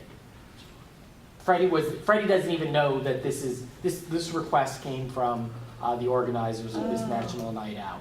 As this is the element we need you to pay to have a participation, to have a table. Yeah. It should not be a problem for that organization to invoice the Studio City Neighborhood Kelson for $500 for music, and then we can. Okay. Perfect, okay. Okay. So we'll do a roll call vote? Yes. Alex Zbicki? Yep. Craig Radow? Yes. Eric Previn? Yes. Heidi McKay? Yes. Keith Schwallenberg? Yes. Lisa Crabtree? No. Therese Berlin? Yes. Patrick Lewis, yes. Richard Welsh? Yeah. Richard Niederberg? Yeah. See who? Rob Schiller? Yes. Denise Welving? Motion passed. Motion passed. Keep going? Okay, Knock it down. B, the Board of the Studio Council approves the expenditure of, it's only $1,576, not, there's an extra 7 in there. To rent the Campo de Cahuenga for the 5th Annual Studio City Luminaria. Ames is due a submission of the application. Okay. This is a fraction of Yeah, what that's what we it paid is. last year. Why? The city is now involved, Okay. and they're Now, if everyone sees on the agenda, there's 1 minute per stakeholder, so. This is number B, typo. Okay, buried too, but that's okay. I expect to be discriminated against. I would point out that this was negotiated down because Ms. Welvang and Jeff and Jessica from the council office sat down with Knucklehead from the Campo, explained to the gentleman how the cow ate the cabbage, and we now have a fixed, not only is this price lowered, it's fixed for several years, and there's a whole, so you can't just pull numbers out of this fourth point of contact every year and may add new and different conditions for the board to hold this event. Everything is now set, locked, cocked, and we don't have to run around with our hair on fire every year trying to get things done. Does anyone else have anything, or we can just vote on this? Vote. Yes, Barry? I just questioned 5th annual. I could swear I have been at this place on a December Sunday more than 4 times. It's more than the 5th annual, but. I have a question. Why?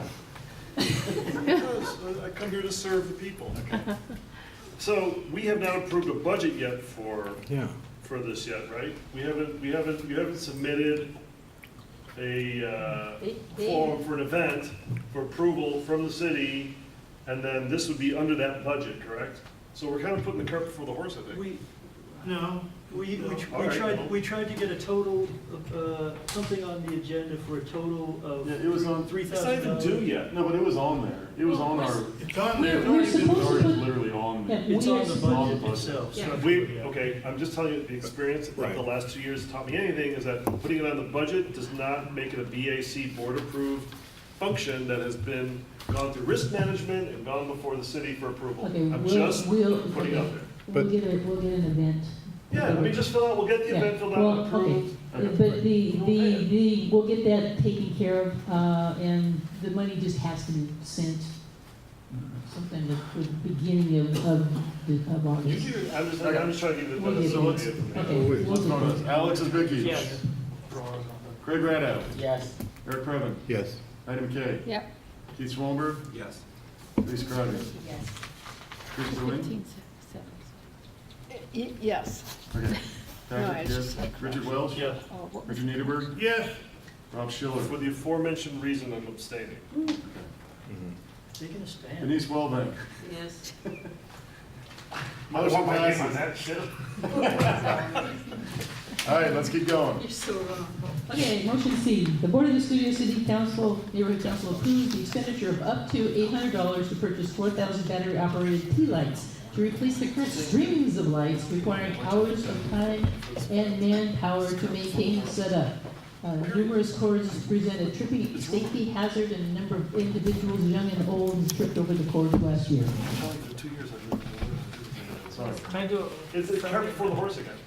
It's not an approved budget. Yeah, I agree. On both of them. I agree, and I wonder if, it, you know, there's no, everybody loves Luminaria, but I just wonder what could be the urgency?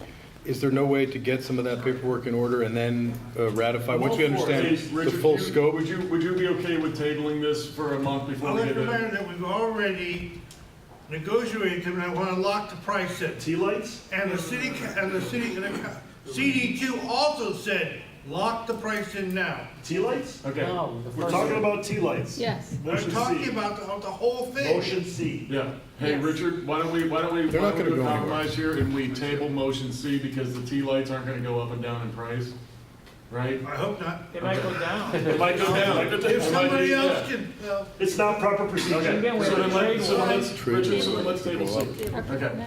Are there tariffs on tea lights? No, because it got tabled, so I just moved right on. They're probably from China. What's that? Let's move forward. Okay, motion D. You want to hear it? Do you have a comment? Do you want to do comment? City Or? Neighborhood Council approved expenditure of $50 to help fund the Urban Wildlife Week lunch at the Tree People on Friday, October 26, 2018. This lunch is part of the hike to promote the kickoff of the 2-day Saturday, October 27th at Griffith Park. The hike is from Liberty Canyon in Agora, where they overpass the wildlife transit with 3 ways to be built to Griffith Park, where P22 lives. Yes, dear. Are we co-sponsoring? Yes. Okay, that's gotta be an approved event by the city. I don't care. Actually, this is just the wildlife people event. We are just helping out with the food. Okay, Yeah, we're then not we are not co-sponsoring. co-sponsoring. No. Okay. Correct. City, okay. Okay. Richard Adams. Right? What about? Oh, how do we like them? I would cheerfully point out that by tabling C instead of going on and voting on it now, you'll have to consider it at another board meeting, spending an equal amount of time, twice. It's okay. Seems foolish, but I'm not surprised. Still wrong. We're good. Procedurally wrong. It's not a Anyway, talk. Procedurally wrong. It's not a talk back D, time. we're talking about D. Motion D. you know, you might want to actually produce proof of that, but anyway. It's like Gibson giving legal advice and he's not a lawyer. Anyway, before I was Except I was treasurer interrupted. for 2 years, and I did learn how to do this. Before I was so rudely interrupted, Yeah, it was rude, but calling him a child molester. I didn't call him a child molester, you did just now. Stop it. I just said it was a little strange. Okay, Bill, quiet down. So, having been rudely interrupted yet again, I'm in favor of this motion. It went well last year, gave a lot of good advice. And if some of you can spare yourself to go to Griffith Park on Saturday, you need to do some outreach. Gary, do you have anything, or we can just vote? I have a very brief comment about Tree People. You know, Tree People has always been a part of the community, and you learn a little bit as you spend time around here.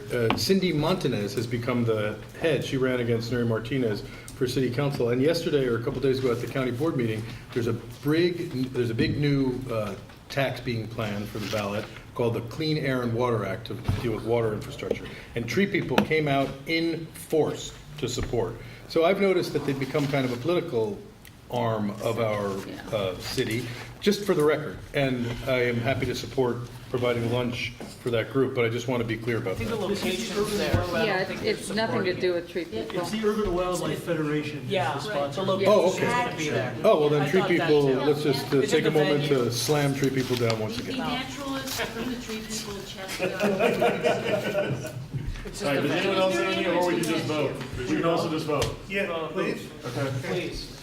Although it talks about P22, it really benefits the long run P65 and the prodigies that don't have numbers yet because no tag on the ear. The idea is the whole concept with the thing going over the freeway and all this stuff. It's named after P22, but it really benefits the long run P65 and the baby. And the We're the for the children. So we're gonna vote on this, Alex and Vicky, Yes. Craig Rado? Yes. Eric Creven? Yes. Heidi McKay? Yep. Keith Schwallenberg? Yes. Lisa Cratchit? Yes. Teresa Berlin? Yep. Patrick, yes. Richard Welch? Yes. Richard Niederberg? Yes. He brought visual aids. Rob Just gonna vote no, then I saw. These are the kids. He's well, change your vote. Yes. Okay. Let's keep going, we're getting there. Alright, E. Alright, the board of the Studio City Neighborhood Council approves the expenditure of $23.10 per month to hire a secretary from Apple One for up to 10 hours a month. Wait, Since what? no one wishes. Hold on, we already know. I made a typo. Wait, what? Made a typo. It's $23.10 per hour. That would be, oh, hour, okay. I'll take that down. Yeah, I mean, that is, Okay, anyway, we need to, you know, we're hiring, want to hire a secretary, because nobody wants to be secretary. What's Apple One? We gotta get it done. It's just Hold it's a on. temp service. Hold on. It's, yeah, but. You gotta hear from the public. Okay, let's start the clock. Richard?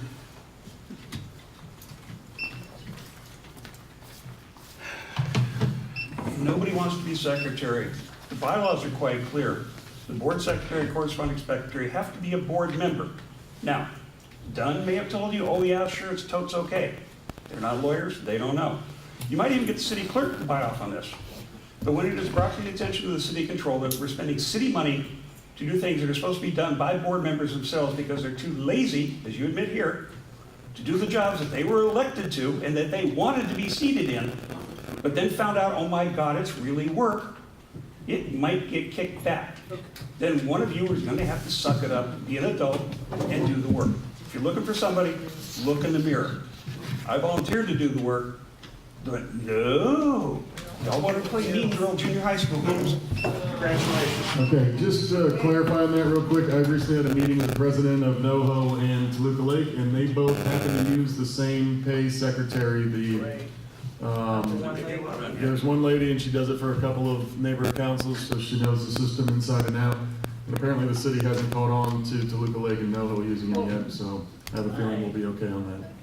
Don't neighborhood councils have their own bylaws though, or is that? So maybe if that is the case, we should just change our bylaws then to reflect that, right? We can't change it. Unfortunately, you can't change after the March. bylaws because we're close to an election. No, this has also been told by, Gracie told me this was okay. Okay, I mean, I think it's fine. Apple One's the approved firm. That's the What question. about- So, One of them. it's got to be approved I have a in the contract.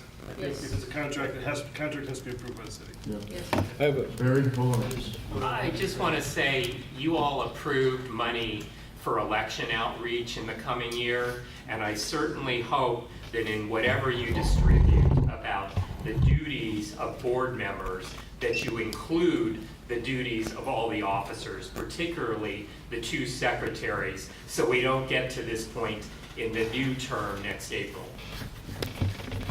I don't think we will, yeah.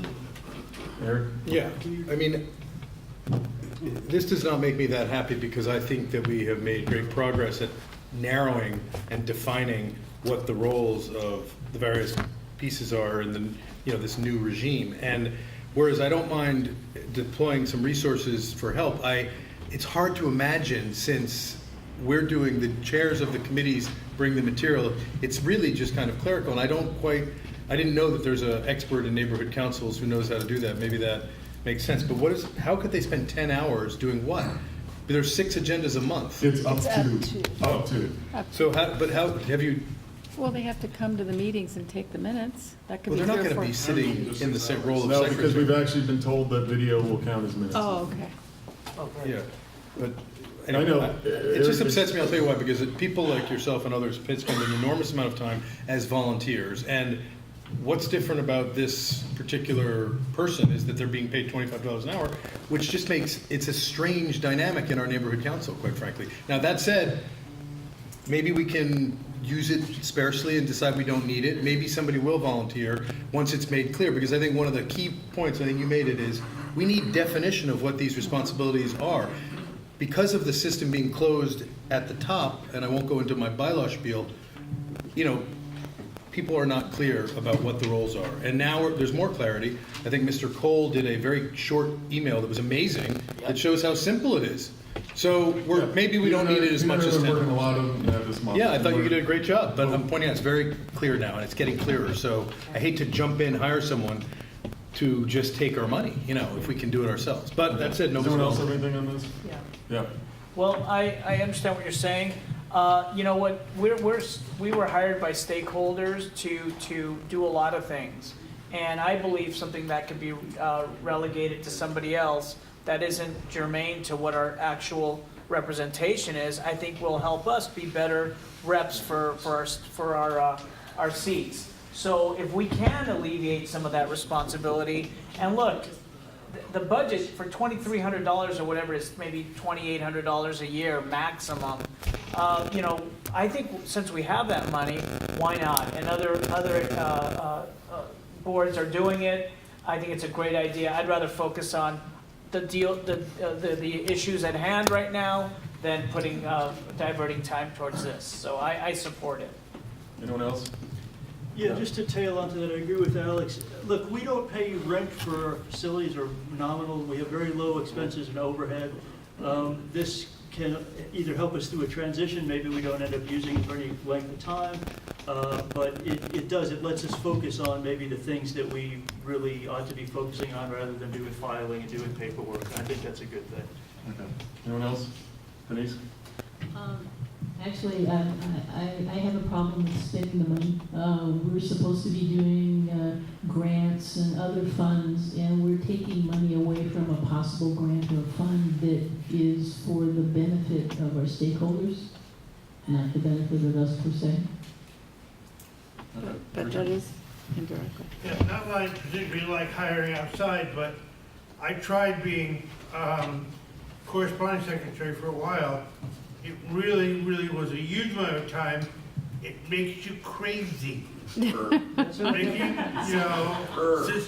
makes you crazy. And so I just couldn't do that. It takes so much time. That's what it was. It was corresponding secretary. Yeah, it's a tough one. I don't know what happens, but everybody just like. Everything. Yeah. That's fine. You know, we don't. Yeah, let's vote on this. But We are supporting our stakeholders. Could I ask that we at least Okay, let's make a call- job description for these roles? Would that be reasonable? Well, we can still in vote. the motion? Right now, we're talking about voting on whether or not to hire. So Yeah. Yeah. Okay. That would take place. Alex Dickey. Yes. Craig Ratto. Yes. Eric Brevin. No. Heidi McKay. Yep. Keith Schwallenberg. Yes. Lisa Karagian. Yes. Patrice Berlin. Yes. Patrick Lewis. I'm going to vote yes on this, and then I'm going to ask everybody, can everybody just help out a little bit more? No. Okay. Just, Peter and I can't, anyway. We're helping. Okay. Richard Wells. Yes. Richard Niederberg. Reluctantly, yes. Not lovingly? Rob Schiller. Nope. Denise Wellven. No. Okay, the motion passes. You guys deserve it. Thank you. Maybe he wants to. Have a water on us. Hey. Okay. F, the Board of the Studio City Neighborhood Council approves an increase in expenditure of board meeting food to a maximum of $300 per month. Per month. Yes, Mr. Yes. Adams. Same difference. I will not claim this is a typo, but that's not the motion I proposed at the meeting, nor is it the one we voted on and passed, because I took the minutes. It was supposed to read a maximum of $300 per regular meeting and up to $600 per special meetings, such as holidays, awards ceremonies, or things like when you expect the whole world to show up to talk to politicians, if the politicians show up.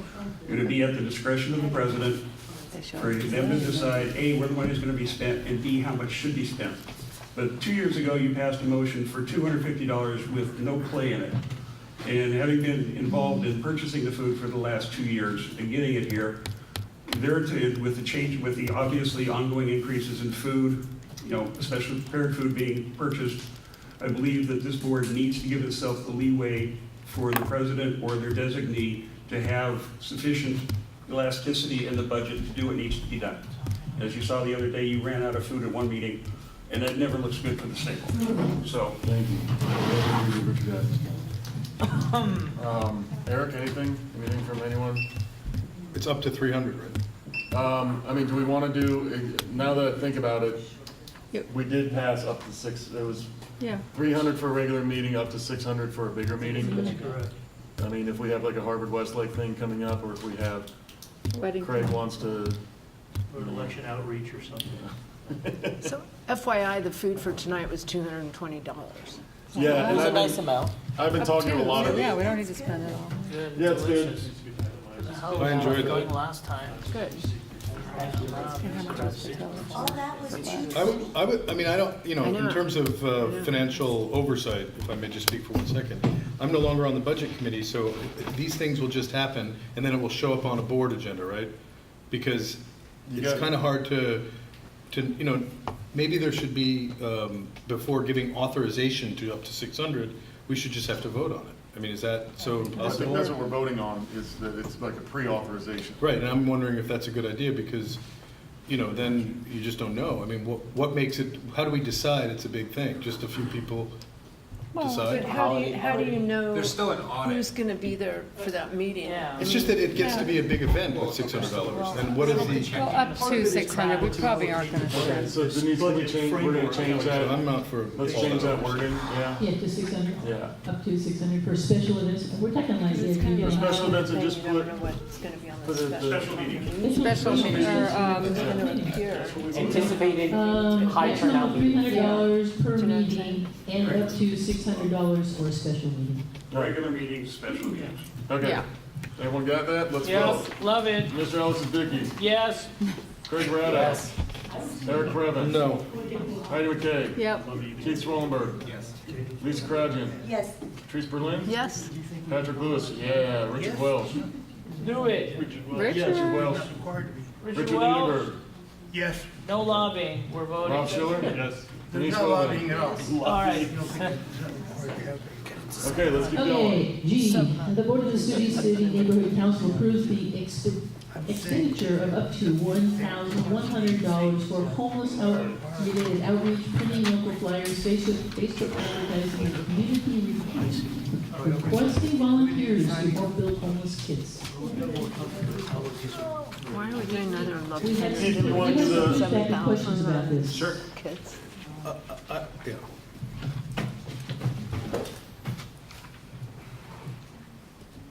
You're on. Oh, got it. So, yeah, what we're looking to do is we bought the supplies, we're doing kits like this, outreach kits.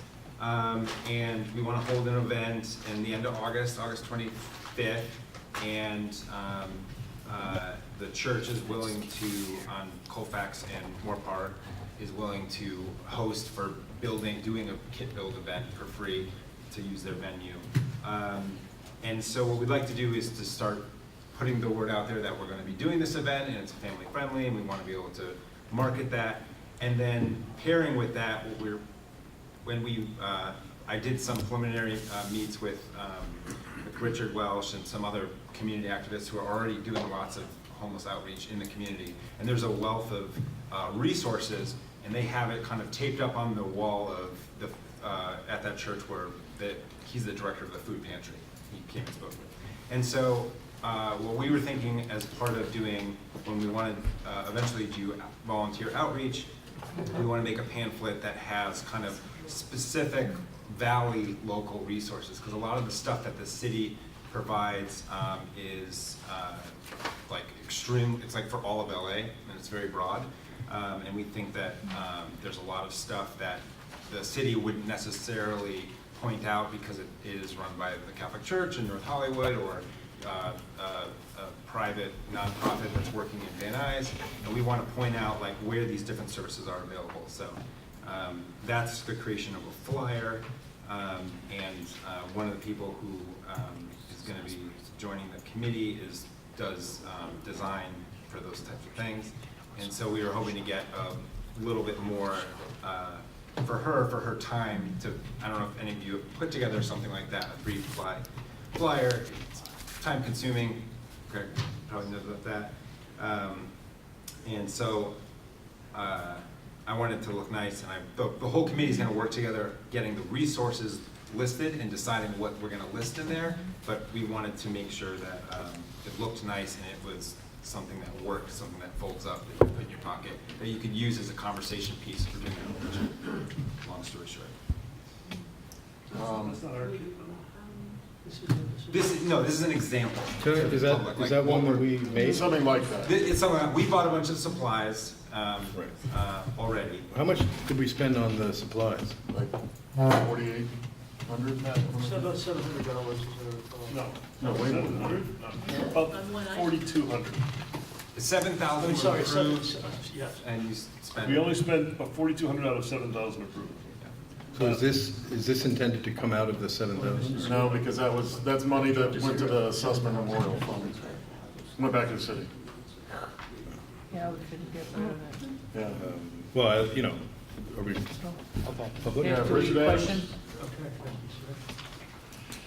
Yeah, I got a couple of questions for you, Keith, if you don't mind.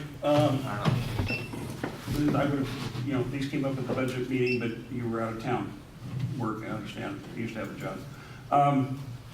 This local flyers and Facebook advertising, I grok the idea of getting specific rather than citywide, here's your sources.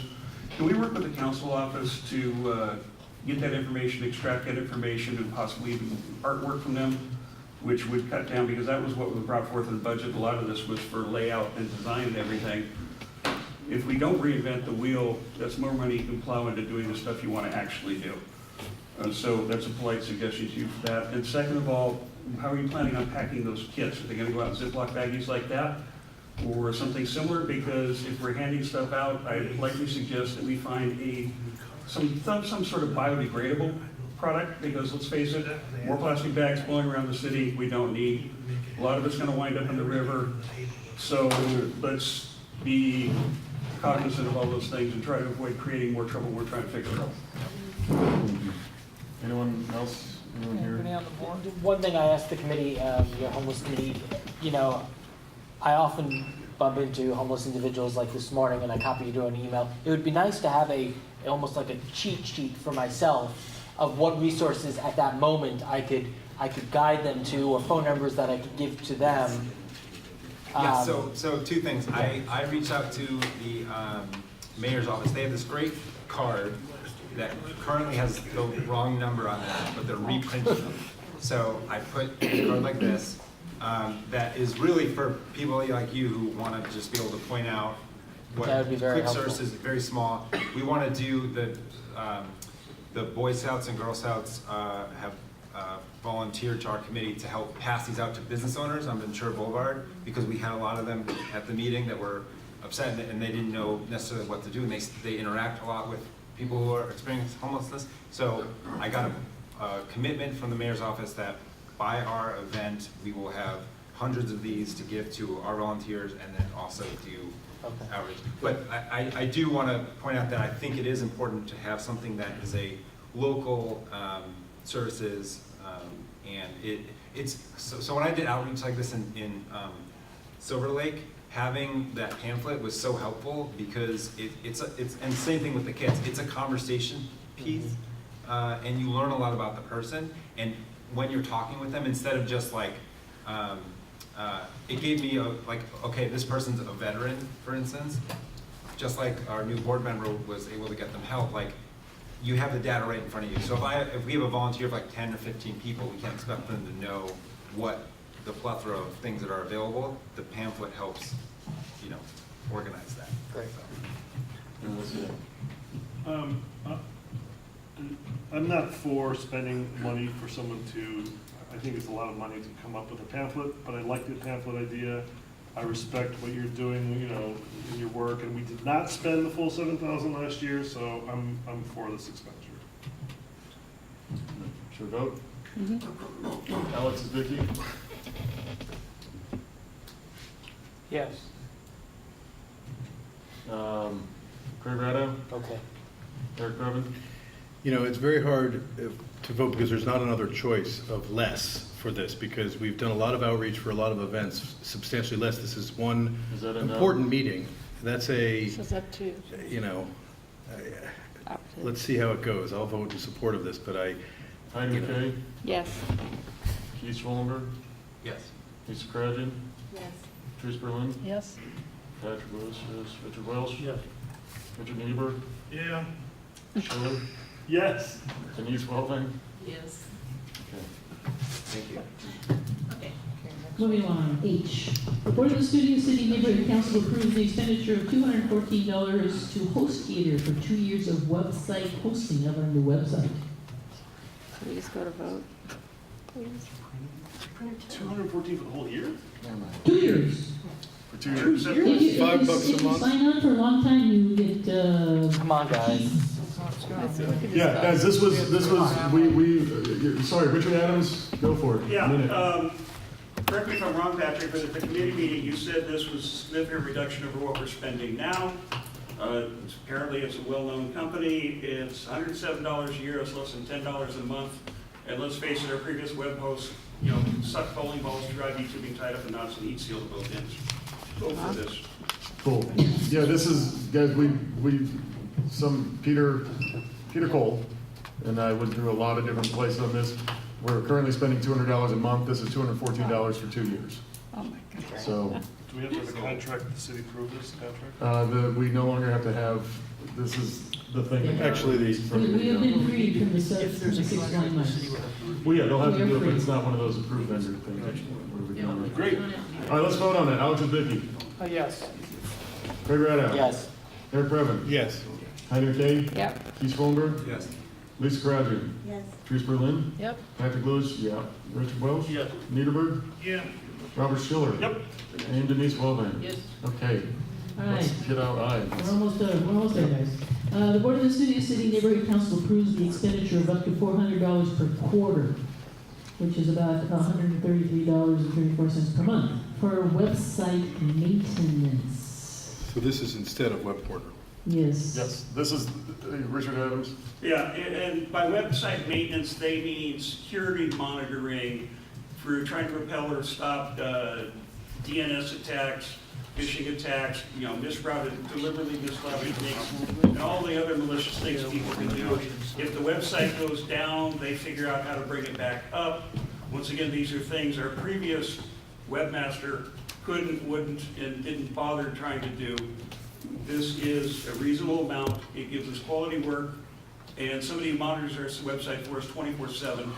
So once again, all the volunteers and neighborhood council, board members and others alike, don't have to constantly go, oh my God, is the website up? Cool. All the things you're spending money on, this is a good one. Does anyone else have anything to say? This is another one that we went through, and this is, trust me, it's a good deal. We'll vote. All right, let's vote on this. Alex and Vicky. Yes. Craig Radow. Yes. Eric Previn. Yes. Heidi McKay. Yep. Keith Schwollenberg. Yep. Lisa Karagian. Yes. Teresa Berlin. Yes. Patrick Lewis, yes. Richard Welsh. Yes. Richard Niederberg. Yeah. Rob Schiller. Yep. Denise Wellman. Yes. Cool. Okay, one more thing. You have to have a BAC for the gentleman right here to be the card holder. May I suggest we vote him as the card holder tonight and get the BAC in so you can have a credit card ASAP? Okay, all in favor of Richard Niederberg being the card holder? Can we vote on that with it not being Okay, on I the think you have to agenda? call roll. It's called roll. Alex and It's Vicky. not spending money, so. Craig Radow. Yes. Eric Previn. Yeah, but is this on the agenda? I don't understand. If you want a credit card, you do this and you get it now. Let's go. It's not on the agenda. Our bylaws don't require this action. The city's requiring it. And the city came up with the fact, we turned paperwork in and the city said, where's my BAC? Okay, So Heidi we McKay? did BAC. Yes. Keith Schwollenberg. Yes. Lisa Karagian. Yes. Teresa Berlin. Oh, yes. Patrick, yes. Richard Welsh. Yes. Niederberg. Yeah. Rob Schiller. Because it feels naughty, yes. Yeah, Denise Wellman, yeah. Okay. All right, we already did transportation. Okay, bank, we're gonna do this, the bank. Oh, I thought you were. this is, what I'm doing is asking everybody if they wanna keep because I don't wanna just take it off by myself. So we have a couple of people who wanna be the bank representative, so we're gonna hear from them for 1 minute each of why they should be, then we're gonna vote on them, and then we're gonna vote on whether or not we want the bank report to still be on the agenda. So, who's interested in being the bank representative? Victoria? She's not? Is that it? Well, I mean, government affairs would be happy to take it on since it is sort of a linking of, and we could then send somebody from our committee monthly if that appeals to the board. I mean, I don't want to seem like I'm not a volunteer. You know, we've got lots of eager helpers. I don't know what that was. Good idea. Yeah. We have people who go to this thing. Okay, Richard Adams, you get 1 minute. Cookies. Yeah, 1 minute. Go. Please start talking, I will. The bank representative is an appointment. The president has the power to appoint. If the board is unhappy with an appointment, then the board, by way of a board member raising a motion and another board member seconding it, can bring the issue to a vote and vote to remove, replace, etc. That's what our bylaws say. You, of course, can do as you wish. I go to these meetings. I know a lot of people there because I've been active for many years. I usually come back with 4 to 5 pages of notes. Last month, you got all kind of email from me with a bunch of bullet points for things that I listened to. And I also had another flyer here, so that's 5 pages of information that comes back. The meetings are long, yes. A lot of people there like to hear themselves talk, yes. Some of what's discussed is, my eyes glaze over, boring. But the bank itself is important. It gives you 33 other neighborhood councils looking at issues that are just as important to us as they are. And when we speak and they speak as bank speaks, it reinforces everything this board does. So people can't say, oh, it's just those so-and-so's down in Studio City being NIMBY. The whole valley thinks this sucks and maybe it gets renewed. I'll spend my time. I'll go and give you all a report of what was covered. I'll be there from the beginning to the end. Thank you.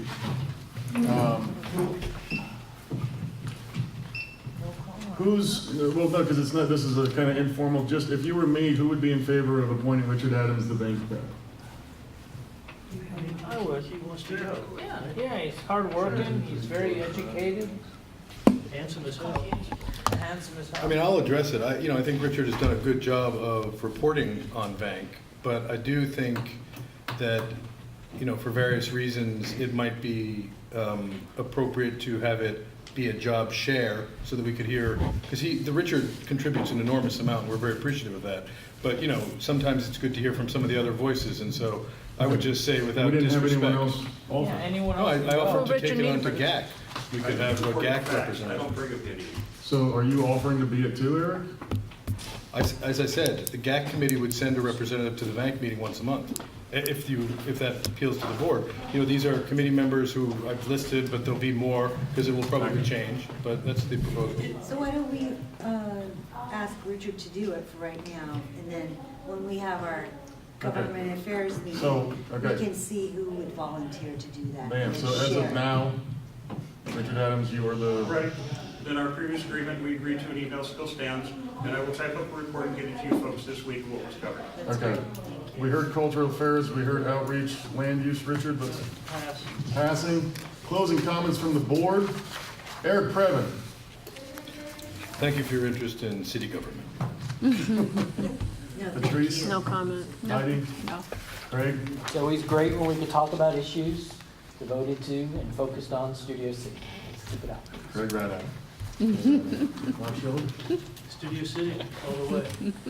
Lisa. Good, I'm proud. We get there. Keith. Excited. Denise. Anyway. Yeah, I'll second I'm it. with that. I'll second.